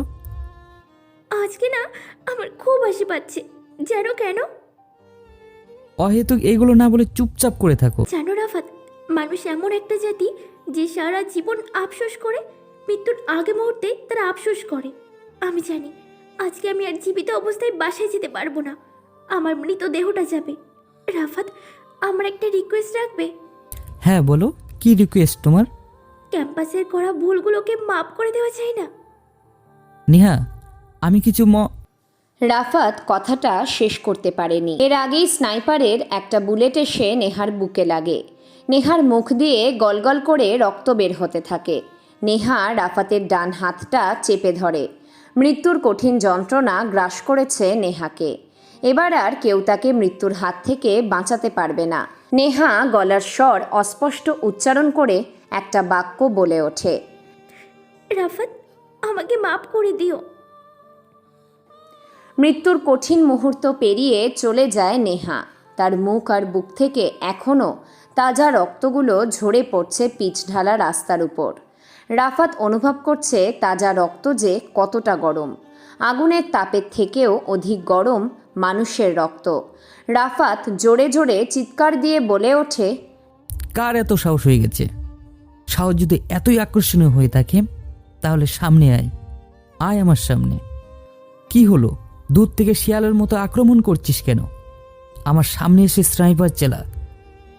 রাফাত দেখতে পায় দূর থেকে একটা গাড়ি ধীর গতিতে তার দিকে এগিয়ে আসছে। রাফাত পিস্তলটা হাতে নেয়, নেহার দিকে তাকিয়ে পিস্তলটা রিলোড দিয়ে নেয়। গাড়ির দিকে পিস্তলটা তাক করে ট্রিগারের উপর আঙুল লাগায়। রাফাত ট্রিগারে চাপ দেবে তখনই সে অনুভব করে তার মাথার পিছনে কেউ কোনো শক্ত জিনিস দিয়ে বাড়ি মেরেছে। রাফাতের চোখ ঝাপসা হয়ে আসছে। পিছনে দাঁড়িয়ে থাকা ব্যক্তিটাকে সুস্পষ্টভাবে দেখতে পাচ্ছে না। রাফাত নিজের জ্ঞান হারায়। আজ 1 মাস হতে চলেছে রাফাতের কোনো খোঁজ খবর নেই। শ্রাবণী সহ সোহেল, মেহরাব সাহেব সবাই চেষ্টা করে যাচ্ছেন রাফাতকে খুঁজে বের করার জন্য, কিন্তু কেউ এখনও রাফাতকে পায়নি। শ্রাবণী পুলিশে ডায়েরি করেছে, কিন্তু কোনো লাভ। সেই একই অবস্থা, রাফাতকে পাওয়া যায়নি। 19শে নভেম্বর সকাল 10টায় রিমি নাসির সাহেবের কেবিনে অবস্থান করছে। রিমি দাঁড়িয়ে আছে আর নাসির সাহেব চেয়ারে বসে ফাইল দেখতে ব্যস্ত। খুবই গুরুত্বপূর্ণ কেসের ফাইল এটা। নাসির সাহেব খুব মনোযোগ দিয়ে দেখছেন। তিনি ফাইলের শেষ পৃষ্ঠায় এসে থমকে যান একটা ছবি দেখে, কারণ ছবিটা হলো রাফাতের। এই সেলের ছবি এই ফাইলের মধ্যে কেন? স্যার, ফাইলের শেষ কেস এটা, নাম রাফাত। ওই যে পার্টি ক্লাবের ছেলেটা, মনে পড়ে? এই কেসের সমাধান তো হয়ে গেছে, তাহলে আবার এটা এখানে কেন? সমাধান এখনো হয়নি। রাফাত মরেনি, বেঁচে আছে। আরে রিমি, বোঝার চেষ্টা করো। কেসটা আবার নতুন করে ওপেন করলে ঝামেলা হয়ে যাবে। কেন অফিসার রাফাতকে খুঁজে বের করার জন্য সাহায্য করবে না? স্যার, আপনি অনুমতি দিলে আমি রাফাতকে খুঁজে বের করব। আচ্ছা, চেষ্টা করে দেখতে পারো। আমার মনে হয় না তুমি রাফাতকে খুঁজে পাবে। রিমি নাসির সাহেবকে উজ্জ্বল একটা মুচকি হাসি উপহার দিয়ে কেবিন থেকে বেরিয়ে যায়। লাইব্রেরিতে বসে আছে শ্রাবণী। তার সামনে হুমায়ুন আহমেদের লেখা একটা বই। সে যখন বইয়ের মূল টপিকে আসে তখনই রাফাতের কথা মনে পড়ে যায়। তার মাথায় খুব চাপ পড়েছে। অতি নিকটের মানুষ যখন দূরে চলে যায়, সেই কষ্টটা এখন শ্রাবণী ভোগ করছে। নেহার মৃত্যু হঠাৎ রাফাতের, এটা মেনে নিতে পারছে না শ্রাবণী। নিজের বেস্ট ফ্রেন্ডকে হারিয়ে সে খুব অসহায় হয়ে পড়েছে। শ্রাবণী লাইব্রেরি থেকে দৌড়ে বেরিয়ে যায়। সে মন স্থির করলো পুকুর পাড়ে যাবে। সেদিকেই দৌড় শুরু করে। তার পিছনে ছিল প্রীতি। হঠাৎ এমনভাবে শ্রাবণীকে পুকুর পাড়ের দিকে দৌড়ে যেতে দেখে প্রীতি শ্রাবণীর পিছু নেয়। শ্রাবণী দৌড়ে এসে পুকুর পাড়ে বসে। সবসময় রাফাত যেই সিঁড়িতে মাথাটা নিচু করে বসে থাকত, সে গিয়ে সেখানে বসে পড়ে। সামনে লম্বা আকৃতির পুকুর। পুকুরের পানিগুলো অনেক ঘোলাটে, কেমন যেন কালো বর্ণ ধারণ করছে। এই পুকুরের পানি আগে অনেক পরিষ্কার ছিল, কিন্তু সময়ের পরিবর্তন হওয়ার সাথে সাথে পানির বর্ণ পরিবর্তন হতে শুরু করেছে। পানিগুলো দেখতে কেমন যেন লাগে, মনে হয় ভয়ঙ্কর কিছু এর মধ্যে অবস্থান করছে। শ্রাবণী অনুভব করলো কেউ তার পিঠে হাত দিয়েছে। সে পিছন ফিরে তাকায়। প্রীতি এসে দাঁড়িয়ে আছে। শ্রাবণী প্রীতিকে বসতে বলে। প্রীতি শ্রাবণীর একেবারে গা ঘেঁষে। শ্রাবণী কিছু বলে না। অন্যদিন যদি প্রীতি এমন করতো তাহলে প্রীতির অবস্থা সে খারাপ করে ছাড়তো। আজকে শ্রাবণী নীরব। এইভাবে আর কতদিন মন খারাপ করে বসে থাকবি? যতদিন মন ভালো করার মানুষ না আসে ততদিন পর্যন্ত। দেখ, সবাই বলা বলি করছে রাফাত মারা গেছে। পুলিশ পর্যন্ত এই কথা বলেছে। তাহলে তুই কেন রাফাতের জন্য এত অপেক্ষা করছিস?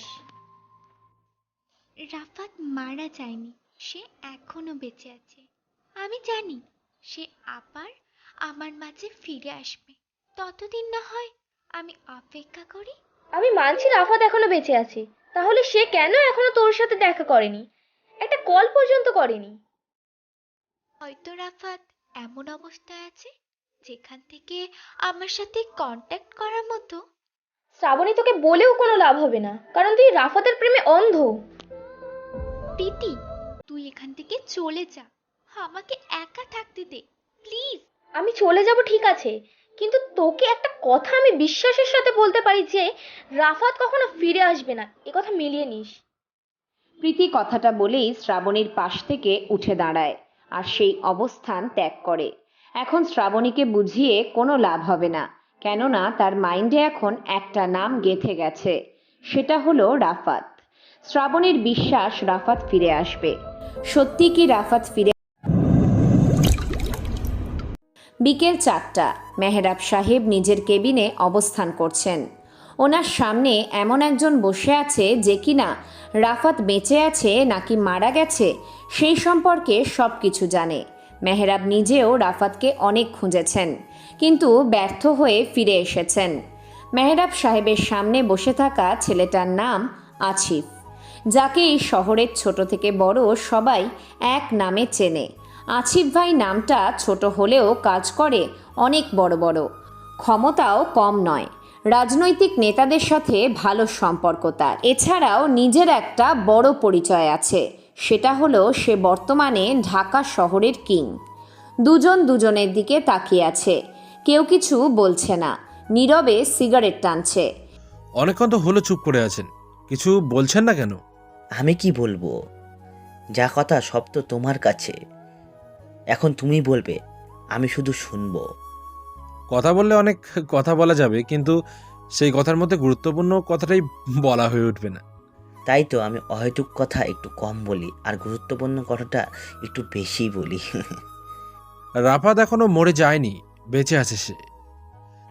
নিজের চেয়ার থেকে উঠে দাঁড়ালেন মেহরাব সাহেব। বাম হাতে থাকা জ্বলন্ত সিগারেটটা ফ্লোরে পড়ে যায়। তিনি পুনরায় সিগারেট আর না উঠিয়ে টেবিলের উপর থেকে লাইটারটা নিয়ে আরেকটা সিগারেট জ্বালান। এবার তিনি বেশ স্বাভাবিক হয়ে বসেন চেয়ারে। আছিফ মুচকি হাসে। মেহরাব সাহেবের জানা নেই এই হাসির মানে কি। রাফাত বেঁচে থাকলে কোথায় সে? শহরে তো রাফাতের তেমন কোনো আভাস পাচ্ছি না। বাঘ যেমন সবসময় এক জায়গায় অবস্থান করে না, ঠিক তেমনই রাফাত নিজের স্থান পরিবর্তন করে। মানে? আমার কাছে রাফাত। এতদিন কি তাহলে তোমার কাছে ছিল রাফাত? কতদিন আগে পুলিশ কমিশনারের মেয়ে নেহা যে মারা গেছে, সেদিন আমি রাফাতকে কিডন্যাপ করি। তারপর থেকে রাফাত আমার রাস্তায় আছে। এতদিন তোমার কাছে রাফাত ছিল, তাহলে আমাকে বলনি কেন? সঠিক সময় হয়ে ওঠেনি, তাই তো আপনাকে আজকে সময় করে বললাম। তোমার আস্তানায় রাতে দেখা হচ্ছে, ততক্ষণ রাফাতকে দেখে রাখো। আছিফ চেয়ার থেকে উঠে দাঁড়ায়, টেবিলের উপর থেকে পিস্তলটা নিয়ে পিছনে রাখে, গাড়ির চাবিটা নিয়ে বেরিয়ে যায় কেবিন থেকে। যাওয়ার আগে যে আছিফ মুচকি একটা হাসি দিয়েছে, মেহরাব সাহেব এটা ভালো করে লক্ষ্য করেছেন। মেহরাব সাহেব আছিফের হাসির মানে না বুঝেই নিজেও হেসে ওঠেন। তিনি টেবিলের উপর থেকে মোবাইল ফোনটা নিয়ে কাউকে একটা মেসেজ করেন। জঙ্গলে বাঘ চলে এসেছে, শিকারের জন্য প্রস্তুত হও। এবার মিস হলে কিন্তু আগামী 100 বছর আর এমন সুযোগ পাবো না। আমি কোনো অবস্থায় টার্গেট হাতছাড়া করব না। আমার সাথে দেখা হবে আসিফের আস্তানায়, সেখানেই শিকার। মেসেজটা পাঠিয়ে মেহরাব সাহেব নিজে নিজে হেসে ওঠেন, কিন্তু তিনি একটা ব্যাপারে খুবই চিন্তায় আছেন, সেটা হলো আছিফকে নিয়ে। সে এতদিন আগে রাফাতকে কিডন্যাপ করেছে, কিন্তু মেহরাব সাহেবকে এখনও জানায়নি। কেন জানায়নি? কি এমন কারণ? আছিফ তো কখনো এমন করে না। অনেক ব্যস্ততার মাঝেও সে মেহরাব সাহেবের কাজ করে দেয়, কিন্তু এবার সে তেমনটা করেনি। কথা দিয়ে কথা রাখেনি কেন কিছু বুঝে উঠতে পারছেন না মেহরাব সাহেব। এমন পরিস্থিতিতে একটা সঙ্গী ওনার সাথে সব সময় থেকেছে, সেটা হলো সিগারেট। যত ভয়ঙ্কর দুশ্চিন্তা হোক না কেন, তিনি সিগারেট খাওয়া কখনো ভোলেন না। আজকেও সিগারেট সাথে আছে। মেহরাব সাহেব একটা সিগারেট জ্বালান, লম্বা একটা টান দিয়ে ধোঁয়াগুলো কাচের জানালা দিয়ে ছেড়ে দেন। সন্ধ্যা হতে আর বেশি সময় নেই। মেহরাব সাহেব বাম হাতের ঘড়ির দিকে তাকান, 5টা বেজে গেছে। কিছু সময় পর আলোক শহরে অন্ধকার নেমে আসবে, মানুষের ব্যস্ততা আরও বেড়ে যাবে। সিগারেট প্রায় শেষের পথে। মেহরাব সাহেব সিগারেটটা শেষ না করেই নিচে ফেলে দেন। রাফাতের উদ্দেশ্যে নিজেকে প্রস্তুত করতে বেরিয়ে পড়েন। জীবনে দুটো জিনিস পেতে হলে অনেক কষ্ট করতে হয়। প্রথমটা হলো ভালো মেয়ে, দ্বিতীয়টা টাকা। টাকা খরচ করলে খারাপ মেয়ের অভাব হবে না, কিন্তু ভালো মেয়ের খুব বেশি অভাব পড়বে। আসিফের আস্তানাটা ধানমন্ডির একটা পরিত্যক্ত গোডাউনে অবস্থিত। মানুষজনের আসা যাওয়া সেখানে খুব কম। এলাকাটা আগে খুব উচ্ছৃঙ্খল ছিল, কিন্তু এখন এলাকাটা পুরোপুরিভাবে শান্ত। কেননা সবাই জানে এটা আসিফ ভাইয়ের এলাকা।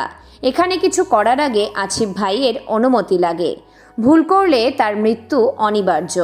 পুলিশ কিছু বলতে পারে না আসিফকে, কারণ একটাই, আসিফ কাউকে ভয় পায় না। একবার 3 জন পুলিশ অফিসার আসিফের আস্তানায় গিয়ে আসিফকে সাবধান করতে যান, কিন্তু অবাক করা কাণ্ড, আসিফ সেই 3 জন পুলিশ অফিসারকে মেরে দিয়েছে। এরপর থেকে কেউ আসিফকে কিছু বলার সাহস পর্যন্ত পায় না। মানুষ তাকে জমের মতো ভয় পায়। কেউ কেউ আসিফকে দিনের বেলায় দেখলে বলে ওঠে যমদূতের সাথে দেখা হয়ে গেছে। রাত 11টা। মেহরাব সাহেবের গাড়িটা এসে থামে গোডাউনের সামনে। তিনি গাড়ি থেকে নেমে দাঁড়ান। আশেপাশে আরও 2-1টা গাড়ি রাখা আছে, হয়তো আসিফের গাড়ি এগুলো। তিনি গোডাউনের ভিতরে প্রবেশ করেন। 6-7 জন ছেলে পিস্তল হাতে দাঁড়িয়ে আছে। এক পাশে চেয়ারে বসে আছে আসিফ। মুখ বাঁধা অবস্থায় নিচে একটা ছেলে পড়ে আছে। মেহরাব সাহেব আসিফের দিকে এগিয়ে যান। সেখানে একটা চেয়ার ফাঁকা আছে। তিনি চেয়ারে বসে পড়েন। মেহরাব সাহেবকে বসতে দেখে পাশ থেকে আসিফ বলে ওঠে, আর কেউ আসেনি? এখানে কি আমি আর তুমি তবুও আপনি যদি আপনার ছেলেপেলে নিয়ে আসতেন। এতগুলো ছেলের সামনে রাফাত আমাকে মেরে দিবে, এটা ভাবা কিন্তু ঠিক না। রাফাতের সাথে কিন্তু কোনো নিশ্চয়তা নেই, যখন তখন মারে, কেউ কিছু বুঝে ওঠার আগেই। তা কোথায় আমার রাফাত? সামনে নিয়ে আসো তাকে, অনেকদিন পর দেখা সাক্ষাৎ হবে। আসিফ একটা ছেলেকে হাত দিয়ে ইশারা করে। ছেলেটা সামনে এগিয়ে যায়।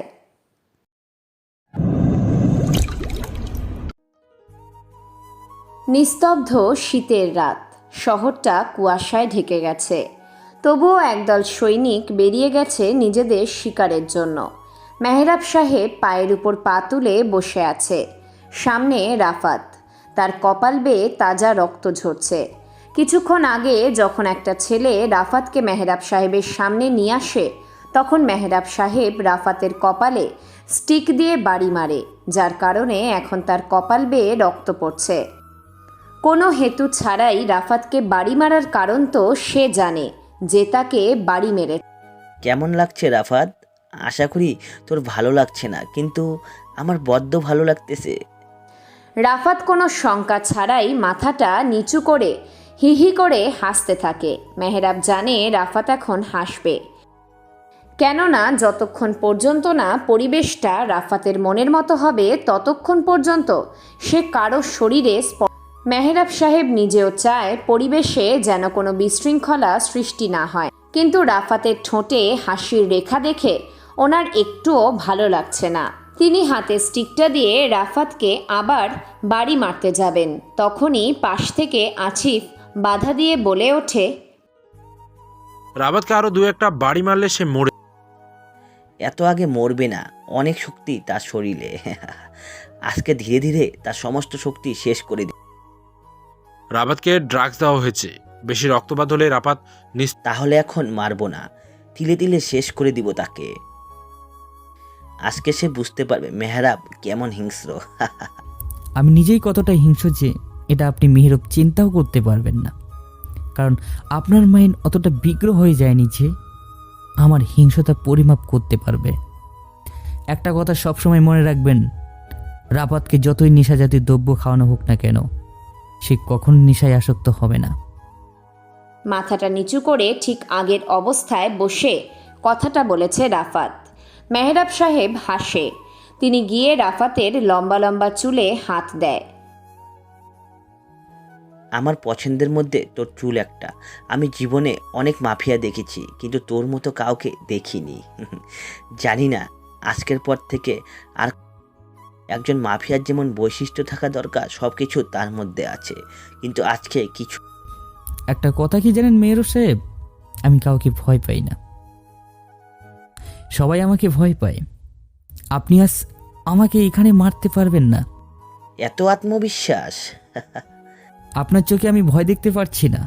মৃত্যু আর শত্রুকে সামনে দেখে যারা ভয় পায় তারা কাপড় ছাড়া অন্য কিছুই না। আমার চোখে ভয়?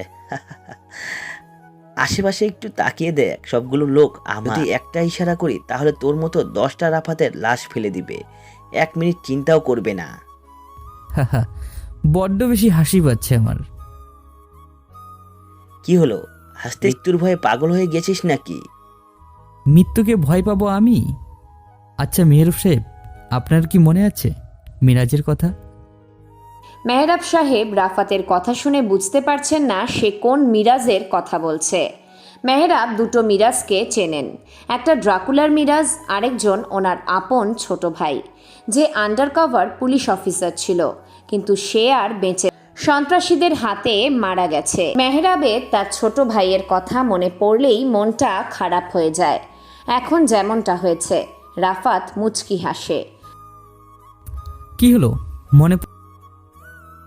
তুই কোন মিরাজের কথা বলছিস? আমি আপনার পুলিশ অফিসারের ভাইয়ের কথাই বলছি। কিছু মনে পড়ছে? মিরাজের কথা তুই এখানে বলছিস কেন? রাফাত কারণ ছাড়া কিছু বলে বা করে না। আমি যেহেতু মিরাজের কথা বলছি, তাহলে নিশ্চয়ই এখানে কোনো কারণ আছে। আমি জানি তুই এগুলো বলে শুধু শুধু সময় নষ্ট করবি। আপনার ভাইয়ের আসল খুনি কে ছিল জানেন? যে আমার ভাইকে মেরেছে তাকে তো মেরে দিয়েছি। একটা কথা আজকে মাথায় ঢুকিয়ে রাখেন, কাজে লাগবে। অন্যের কথায় কান দেবেন না। কথাটা সত্য হোক কিংবা মিথ্যা, নিজে যাচাই না করে কোনো সিদ্ধান্ত নেবেন না। ওই দিন আপনি আমার মিথ্যা কথায় বিশ্বাস করে আপনারই একজন লোককে মেরে দিয়েছেন। সে মিরাজের আসল খুনি ছিল না। জানতে চান আসল খুনিটাকে? মেহরাব সাহেব ধপ করে চেয়ারে নিজের শরীরটা হেলিয়ে দেয়, পকেট থেকে সিগারেটটা বের করে ঠোঁটে লাগায়, লম্বা করে একটা টান দিয়ে ধোঁয়াগুলো ছাড়তে থাকে। রাফাত জানে মেহরাব সাহেব এখন কোন অবস্থায়, তাকে মারবে না। যতক্ষণ পর্যন্ত আসল খুনির নাম না বলবে ততক্ষণ পর্যন্ত রাফাতকে তিনি যে কোনো অবস্থায় বাঁচিয়ে রাখবেন। মেহরব সাহেব, এত চিন্তা করে লাভ কি হবে? আমাকে তাড়াতাড়ি করে মেরে ফেলেন। তোকে এখন মারবো না, তুই এখন সত্যিটা বল আমায়, কে মিরাজকে মেরেছে? নাম বললে তো তাকে মেরে দিবেন। শুধু মারবো না, বুক ফুটো করে কলিজা বের করে ফেলবো তার। তুই শুধু একবার নামটা।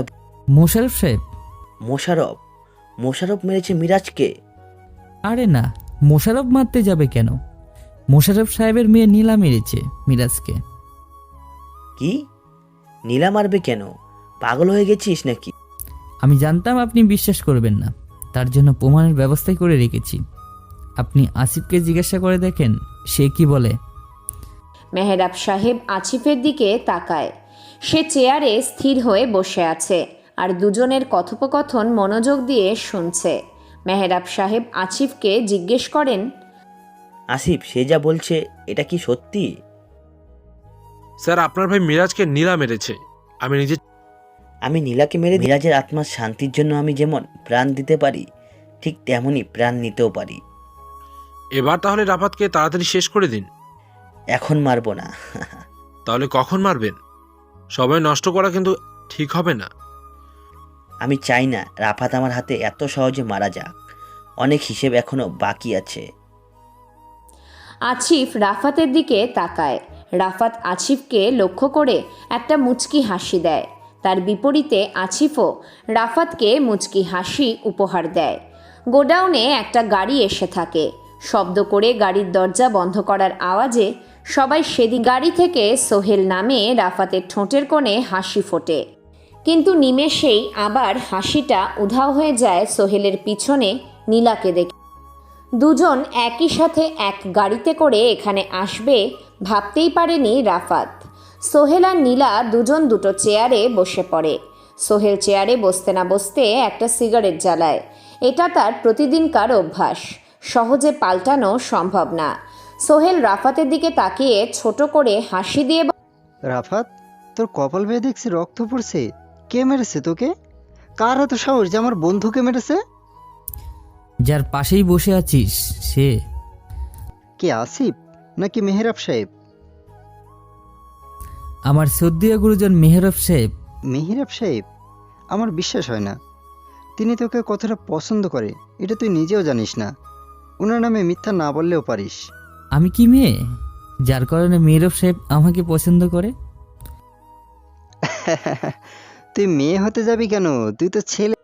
সোহেল, মেহরব সাহেব তোকে কত টাকা দিয়েছে আমার সাথে বিশ্বাসঘাতকতা করার জন্য? সোহেল ঠোঁট জোড়া নেড়ে শব্দ করে হাসে। রাফাত বুঝে গেছে সোহেল অনেক বড় কিছু পাওয়ার আশায় এমন করছে, কিন্তু করেও লাভ কি? রাফাত তা কখনো সম্পূর্ণ হতে দেবে না। মেহরাব সাহেব রাফাতের দিকে একটু ঝুঁকে বলে, এই মেহরাব আজ পর্যন্ত যেখানে হাত দিয়েছে তা সব কিছু তার হয়ে গেছে, কিন্তু দুইজনের কাছে আমার হাত ফিরে এসেছে। একজন তুই, অন্যজন হলো। এতটুকু বলে থামে মেহরাব। তিনি রাফাতকে আর কিছু বলতে চাইছেন না, কেননা তিনি দ্বিতীয় জনের নামটা একটু পরে বলবেন। রাফাত প্রশ্নবোধক দৃষ্টিতে, দ্বিতীয় জন কে যে মেহরাব সাহেবকে ফিরিয়ে দিয়েছেন? রাফাতের মাথায় শুধু এই কথাটা ঘুরপাক খাচ্ছে। কে হতে পারে সেই অচেনা ব্যক্তি?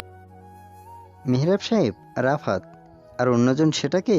সময় হলে সবাই জানবে, এখন আমি এটা বলতে পারবো না। যেমনটা আপনার ভালো মনে হয়। মেহরাব সাহেব নীলার দিকে তাকায়। মেয়েটাকে তিনি যতটা বোকা মনে করেছিলেন বাস্তবে ততটা বোকা সে না। নীলা মানুষের সামনে ইনোসেন্ট ভাব করে কথা বলে। কেউ দেখে তাকে বলবে না যে তার মতো একটা মেয়ে পুলিশ অফিসারকে মেরে দিতে পারে। মেহরাব সাহেব নিজেও কখনো এমনটা ধারণা করতে পারেননি তার ছোট ভাই মিরাজকে নীলা মেরে দিয়েছে। আজকে নীলাকে দেখে কেন জানি মনে হচ্ছে নীলাই মিরাজের আসল খুনি। মেহরাব সাহেবের এখন ইচ্ছে করছে হাতে থাকা শক্ত স্টিকটা দিয়ে বাড়ি দিয়ে মেরে ফেলতে, কিন্তু তিনি এটা এখন করছেন না। সব কিছুরই একটা সময় আছে, সময় ছাড়া কাজ করা উচিত না। মেহরাব সাহেব সঠিক সময়ের অপেক্ষা করছেন, কখন সেই সঠিক সময়টা আসবে আর পিস্তলের গরম বুলেট দিয়ে নীলার নরম দেহকে রক্তাক্ত করে দেবেন। রাফাত, একটা সঠিক জবাব চাই আমার। কি জন্য তুই এই শহরে এসেছিস? নিজের শহরে আসতে কোনো কারণ লাগে নাকি? এমনভাবে বলছিস যেন শহরটা তোর বাপের। সাবধান, বাবাকে নিয়ে কিছু বলবেন না। যদি দ্বিতীয়বার এমন কথা বলেন তাহলে আমি ভুলে যাব আপনি কোনো একদিন আমার উপকার করেছিলেন। যার বাবার পরিচয় জানা নেই তার আবার বড় বড় মুখের বাণী। কে বলেছে আমার বাবার পরিচয় জানা নেই? আছে আমার বাবার পরিচয়। আমি তো জানতাম রাফাত তার বাবার সম্পর্কে কিছু জানে না, তাহলে এখন হঠাৎ করে কোথা থেকে বাবার সম্পর্কে জেনে? রাফাত, কে তোর বাবা? আমাদেরকেও বল, আমরাও শুনি। পরিচয়টা এখানে দেওয়া আমি সঠিক বলে মনে করছি না। তাহলে কি আমি ধরে নিব তোর মা পরপুরুষের সাথে রাত কাটিয়ে তোকে জন্ম দিয়েছে? মেহরাবের কথাটা মুখ থেকে বের হতে দেরি, রাফাতের পা চালাতে দেরি হয়নি। রাফাত সোজা হয়ে দাঁড়িয়ে মেহরাব সাহেবের বুকে লাথি মারে। মেহরাব সাহেব নিচে পড়ে যান। তার হাতে থাকা স্টিকটা কিছু দূরে গিয়ে পড়ে। রাফাত রেগে উচ্চস্বরে বলতে থাকে, আমার মা বাবাকে নিয়ে খারাপ কথা বললে তাকে আমি দ্বিতীয়বার এই পৃথিবীতে বাঁচার সুযোগ দিই না। কথাটা বলে রাফাত মেহরাবের কোটের কলারটা ধরতে যাবে, তখনই রাফাতের পায়ে একটা গুলি এসে লাগে। রাফাত মাটিতে বসে পড়ে। রাফাত সোহেলের হাতে পিস্তল দেখে বুঝে যায় যে পিছন থেকে সোহেল পিস্তলটা চালিয়েছে। রাফাতের পায়ের গুলি লাগাতে সে যে ব্যথা পাচ্ছে এর চেয়ে শতগুণ বুকে ব্যথা লেগেছে ছোটবেলার বন্ধু সোহেলের হাতে পিস্তল দেখে। যেই পিস্তলটা রাফাত পছন্দ করে সোহেলকে দিয়েছিল সেই পিস্তলটা দিয়েই রাফাতকে গুলি করেছে। পাশ থেকে মেহরাব সাহেব হাসতে হাসতে উঠে দাঁড়ান।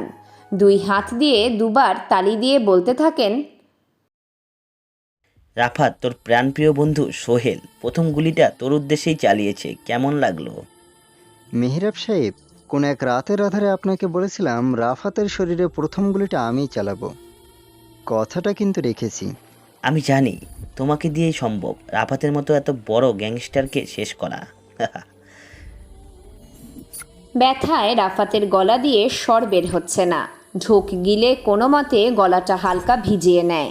ভিতরের দিকে লম্বা একটা শ্বাস নিয়ে বলে ওঠে, কয়েকশো মাস্তান নিয়ে তৈরি হয় একটা গ্যাং, আর সেই গ্যাংকে যে বীর তত্ত্বর সাথে লিড দেয় সে হচ্ছে আসল গ্যাংস্টার। আমি কোনো গ্যাংস্টার নই, আমি হচ্ছে রাফিয়ান। কয়েকশো গ্যাংস্টারকে একা লিড দিই। গুলি খেয়ে এই কুত্তার বাচ্চার কিচ্ছু হয়নি, দিব্যি কথা বলে যাচ্ছে। রাফাত, তোকে এখনই শেষ করে দেব, নিজেকে প্রস্তুত কর। হাহা, মৃত্যুর জন্য আমি সবসময় তুই যে কিভাবে হাসিস সেটা আমি এখনো বুঝতে পারছি না। পিস্তলের সামনে দাঁড়িয়ে আমি হাসতে জানি, তাহলে ধারণা করেন আমি আর কি কি করতে পারি কেউ যদি আমার সাথে বেইমানি করে। তোকে তো আজকে। সোহেল পিস্তলের ট্রিগারে হাত লাগায়। আসিফ রাফাতকে চোখ দিয়ে কিছু একটা ইশারা করে। রাফাত প্রতিবারের মতো একটা মুচকি হাসে। রাফাত জানে সোহেল এখন তাকে মারার জন্য পিস্তলটা তাক করেছে, কিন্তু সে ট্রিগারে চাপ দেওয়ার আগে মেহরাব সাহেব সোহেলকে থামিয়ে দেবে।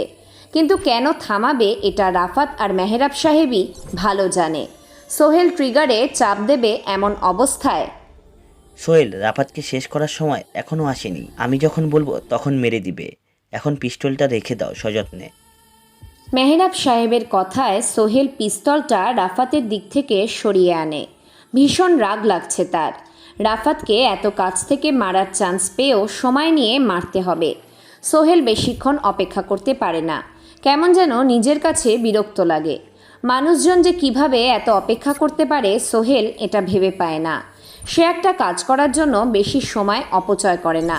যেটা সে পারবে না সেই কাজের দিকে তাকাবে পর্যন্ত না। সোহেল পিস্তলটা বাম হাতে রেখে দেয়। মেহরাব সাহেব চেয়ারটা ঠিক করে বসে পড়ে। একবার রাফাতের দিকে তাকিয়ে নীলাকে উদ্দেশ্য করে আচ্ছা নীলা, তুমি কি মিরাজকে চিনো? নীলা নিজেকে ঠিকঠাক করে মেহরাব সাহেবের দিকে তাকায়। এতক্ষণ সে বসে বসে শীতের মরশুমের এখনকার গরম পরিবেশটা উপভোগ করছিল। কেউ কিছু বলেনি, তাই নীলা চুপচাপ বসেছিল। চুপচাপ থাকলে নাকি মস্তিষ্ক ঠান্ডা থাকে। দাবা খেলার সময় কথা হয় কম, কাজ হয়। কাজ বলতে মস্তিষ্কের শক্তিকে বোঝানো হয়েছে। দাবা খেলার জন্য প্রচুর পরিমাণ বুদ্ধির প্রয়োজন হয়। নীলা তার জীবনটাকে দাবার গুটির মতো সাজিয়ে নিয়েছে। এখন শুধু সঠিক সময়, সঠিক চালের অপেক্ষা। কি হলো, চুপ হয়ে আছো কেন? ভাবছি আপনার প্রশ্নের কি জবাব দেব। এত ভাবার কি আছে? যেখানে যেটা বলা দরকার সেখানে তাড়াতাড়ি করে নির্ভয় সেটা বলে দিবে। আমার পরিচয়ের মধ্যে আপনার ছোট ভাই মিরাজ আছে একজন, এই নামে আর কেউ নেই। আপনি কোনোভাবে আপনার ভাইয়ের কথা বলছেন না তো? আমার ছোট ভাইয়েরই কথা বলছি। সে কিভাবে মারা গেছে সেটা কি তুমি জানো? জানি না তো, সন্ত্রাসীদের হাতে মারা গিয়েছিল। সন্ত্রাসীদের হাতে নয়, তোমার পিস্তলের বুলেটে মারা গিয়েছে আমার ভাই। কেন মারলে মিরাজকে? অপেক্ষা হয়ে বসা থেকে উঠে দাঁড়ায় নীলা। ভালো করে মেহরাব সাহেবের দিকে তাকিয়ে কি বলছেন আপনি? আমি কেন আপনার ভাইকে মারতে যাব? কারণ তো অনেক থাকতে পারে, এগুলো জেনে আমার কোনো লাভ নেই। আমি এখন আমার ভাইয়ের মৃত্যুর প্রতিশোধ নিব।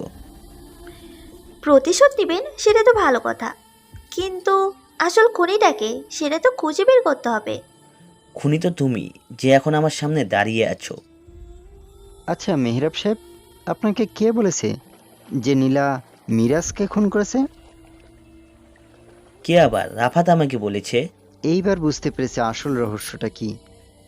নীলা, তুমি রাফাতের কাছে গিয়ে জিজ্ঞেস করো মেহরাব সাহেবকে এগুলো বলার কারণ কি। নীলা দু কদম এগিয়ে রাফাতের সামনে ঝুঁকে বলতে থাকে, এই যে হিরো, তুই মেহরাব সাহেবকে আমার নামে মিথ্যে বলেছিস কেন? জানার খুব ইচ্ছে দেখছি তোমার, কিন্তু তুমি কি এটা জানো যে তোমার বাবা মোশাররফ সাহেবকে আমি নিজ হাতেই খুন করেছি? তার মানে মরির সেদিন তোর কথা বলেছিল? আমি বুঝতে পারিনি মরিরের দেখা ব্যক্তিটা তুই ছিলি। আজকে তোকে একেবারে মেরেই দেব।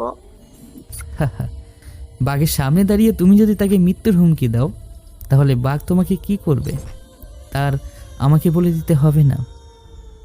এত কিছু বলে কোনো লাভ হবে না, মৃত্যু তোর জন্য অপেক্ষা করছে। নীলা সোহেলের বাম হাত থেকে রিলোড দেওয়া পিস্তলটা নিয়ে রাফাতকে গুলি করতে যাবে, সাথে সাথেই দেখা যায় নীলার মাথায় 3টা পিস্তলের বুলেট ঢুকে যায়। বুলেটগুলো সাধারণত মেহরাব সাহেবের পিছন থেকেই বেরিয়েছে। নীলা পিস্তল হাতে মাটিতে লুটিয়ে, এটা দেখে সোহেল জোরে নিঃশ্বাস দিয়ে নীলাকে ধরে। নীলার শ্বাস যায় যায় অবস্থা, তবুও শেষে অস্পষ্ট উচ্চারণ করে বলে, এখানে বড় কোনো চক্রান্ত চলছে, বাঁচতে হলে চলে যাও এখান থেকে, নয়তো মেরে দেবে তোমাকেও। শেষ নিঃশ্বাস ত্যাগ করে নীলা। সোহেল একটু শব্দ করে কান্না করছে। মাটিতে পড়ে থাকা আহত রাফাত জোরে জোরে হেসে যাচ্ছে, হাসি যেন তার থামছেই না। সোহেলের কান্না আর রাফাতের হাসির শব্দ দুটো একত্র হয়ে কেমন একটা ঘোলাটে পরিবেশের সৃষ্টি হয়েছে। সোহেল নীলাকে ছেড়ে মেহরাব সাহেবের কোট চেপে ধরে বলতে থাকে, কেন মেরে দিলেন আমার নীলাকে? কি দোষ করেছিল সে? তোমার প্রেমিকা অনেক বড় ভুল করেছে। সে আমার আগন্তুক হয়ে আমার সাথে বেইমানি করেছে, মিরাজকে মেরে শেষে। তাই আমিও নীলাকে মেরে প্রতিশোধ নিয়েছি। এখন আমি আপনাকে মেরে দেব, আমিও নীলার মৃত্যুর প্রতিশোধ নিব। Funny man, funny. আশেপাশে তাকিয়ে দেখ, সবগুলো লোক আমার। একটা ইশারাই যথেষ্ট, তোমার লাশ ফেলে দিবে চোখের ইশারায়। সোহেল কোমরের কভার পয়েন্ট থেকে কালো কালারের ভয়ঙ্কর পিস্তলটা বের করে একে একে সব ছেলেকে মেরে দেয়। কারো কপালে, কারো বুকে, কারো পেটে, পিঠে গিয়ে গরম বুলেট লেগে গিয়েছে। এখন বেঁচে আছে আসিফ, মেহরাব, রাফাত আর সোহেল। পরিবেশটা থমকে আছে। মাইন্ড সিটি গেমে নীরবতাই যেন সবচেয়ে বড় হাতিয়ার।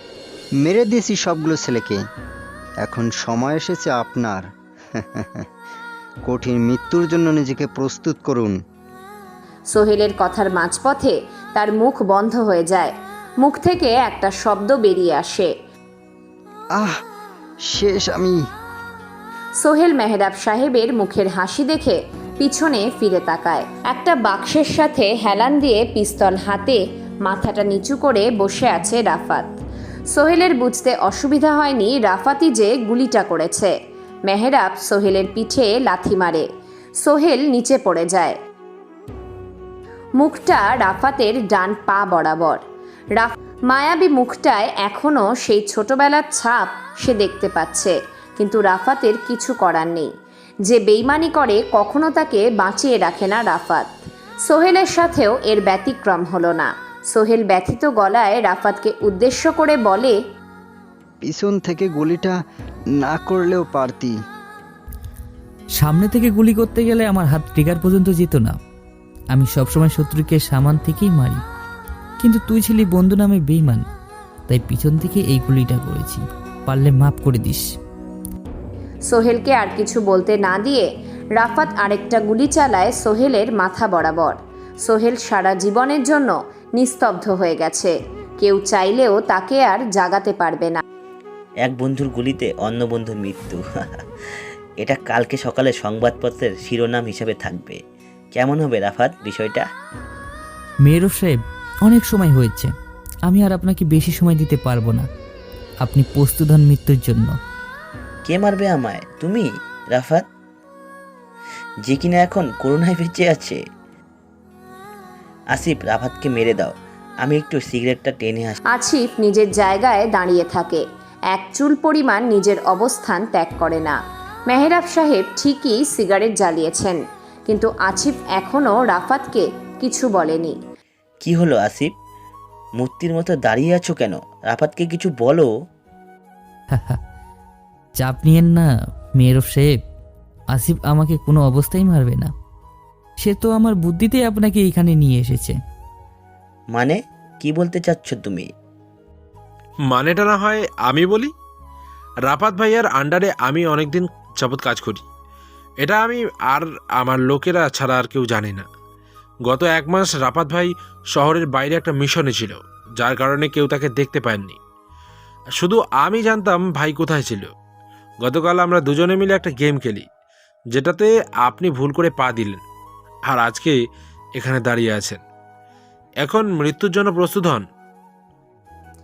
আসিফের হাতে থাকা G18টা সে মেহরাব সাহেবের কপাল বরাবর তাক করে। অন্যদিক থেকে রাফাতের পিস্তলটাও মেহরাব সাহেবের দিকে তাক করা। দুই দিক থেকে দুটো পিস্তল, মৃত্যু যেন অতি নিকটে।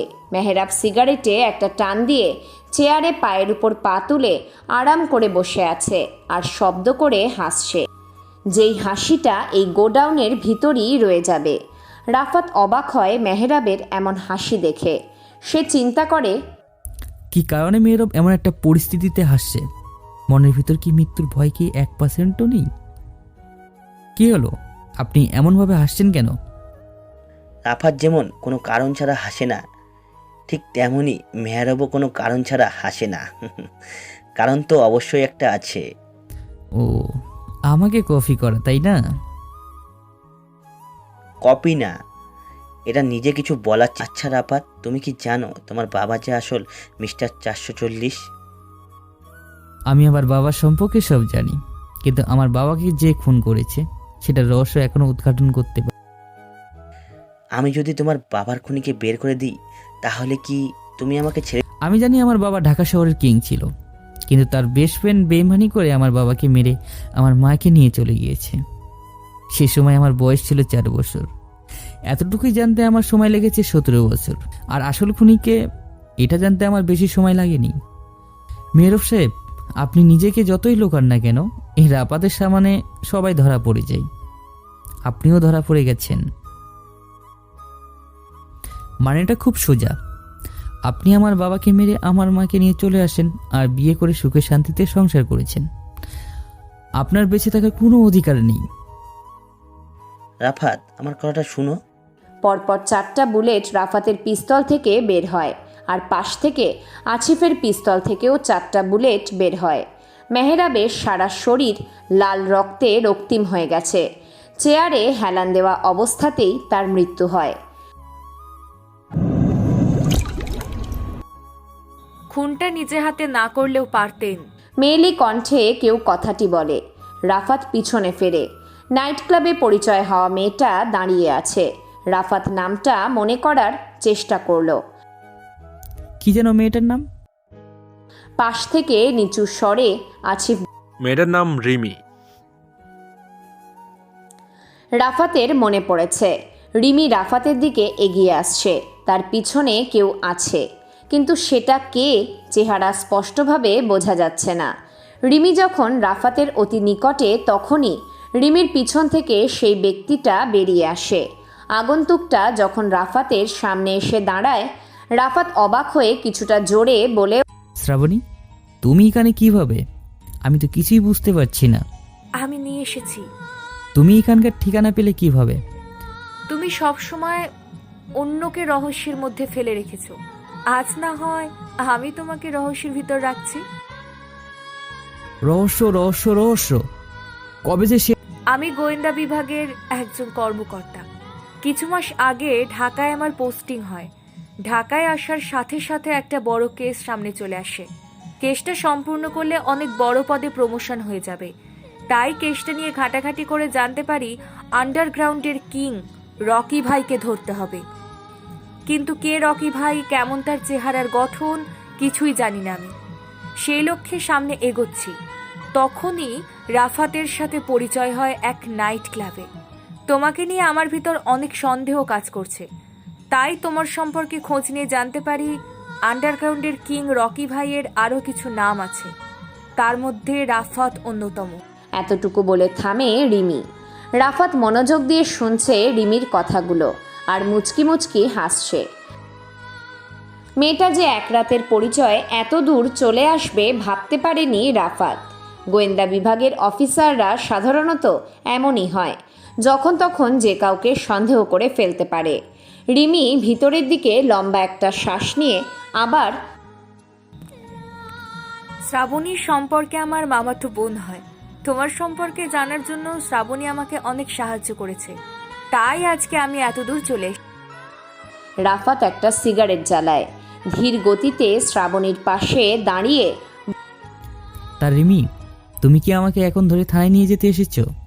যদি এমনটা ভেবে থাকো তাহলে সেটা কখনোই সম্ভব হবে না। এই রাফা যদি না চায় তাহলে থানা কেন, মহা থানায় আমাকে নিয়ে যেতে পারবে না। রিমি, তুমি নিশ্চয়ই নাসির খানকে চেনো। যে তোমার উপরস্থ অফিসার, তাকে যে আমার কথা বলবে, দেখবে তোমার প্রমোশন এমনিতেই বেড়ে যাবে। তিনি খুব ভালো করেই রাফাতকে চিনে। আমি এখানে কাউকে গ্রেপ্তার করতে আসিনি, এসেছে একটা কারণে, যেটা না বলাই শ্রেয়। রিমি গিয়ে আছিফের হাতটা ধরে। আছিফ রাফাতের দিকে তাকিয়ে মুচকি হাসি দেয়। রিমি গোডাউনের দরজার দিকে যেতে শ্রাবণীকে উদ্দেশ্য করে বলতে থাকে, আমি আমারটা নিয়ে যাচ্ছি, তুই তোরটা নিয়ে তাড়াতাড়ি চলে আয়। হাসতে হাসতে কথাটা বলে রিমি আছিফকে নিয়ে চলে যায়। রাফাত হাত থেকে সিগারেটটা ফেলে দেয়। সে জানে শ্রাবণী সিগারেটের ধোঁয়া একেবারে সহ্য করতে পারে না। শ্রাবণী রাগী মুড নিয়ে দাঁড়িয়ে আছে। রাফাত মুচকি হাসে।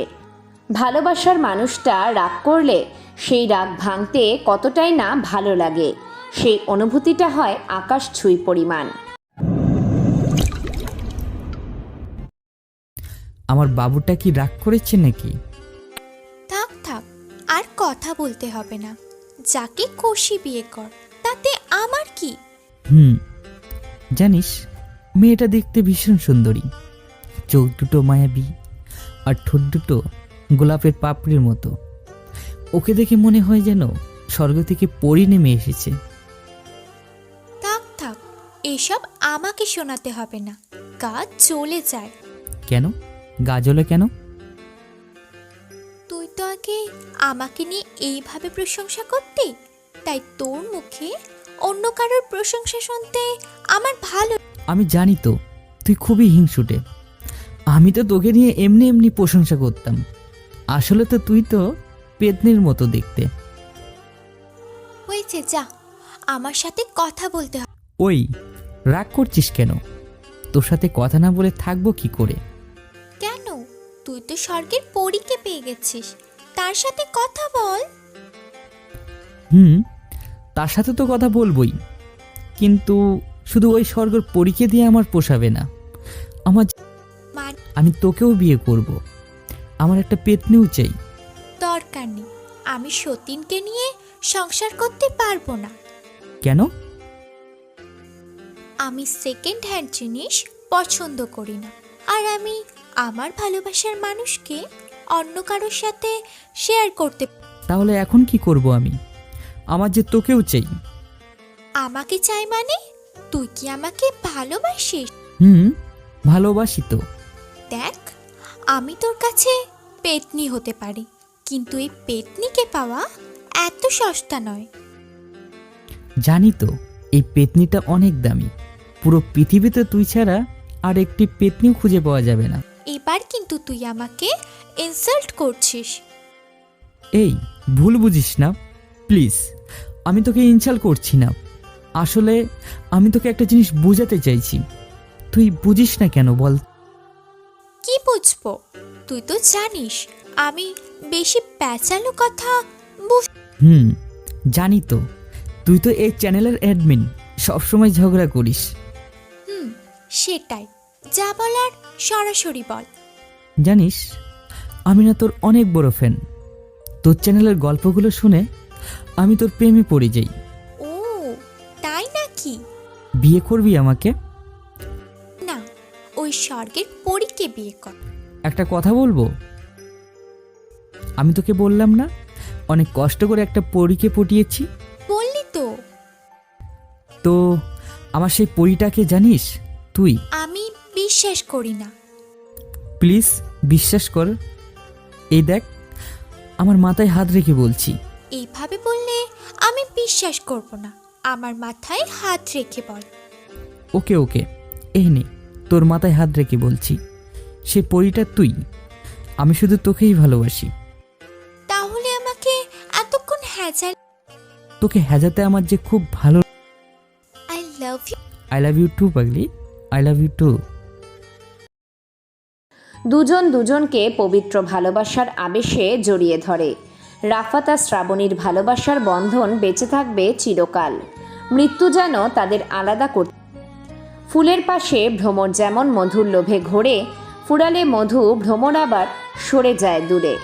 তেমন ভালোবাসার কিছু গতিকভু নয়, সে ভালোবাসার পেছনে স্বার্থ যদি রয়। ভালোবাসা কি? তপ্ত মরুর বালুর শিখা। ভালোবাসা কি? নদীর স্রোতে ভাসমান কোনো ভালোবাসা কি? ভেসে আসা কোনো সুখের ভেলা। ভালোবাসা কি? দুঃখের মাঝে হাসি মিশ্রিত কান্না। ভালোবাসা কি? কোনো এক অজানা ঠিকানা। ভালোবাসা কি? ভালোবাসা সংজ্ঞা কি এমনভাবে রহস্যের আড়ালে লুকিয়ে থাকবে যেমনভাবে আকাশে মেঘ জমা হলে সূর্য লুকিয়ে থাকে? ভালোবাসা তো মানুষের জীবনে দুইবার আসে, কিন্তু প্রেম তো বারে বারে আসে। হয়তো কোনো একদিন ভালোবাসার ব্যাখ্যা জানা হবে।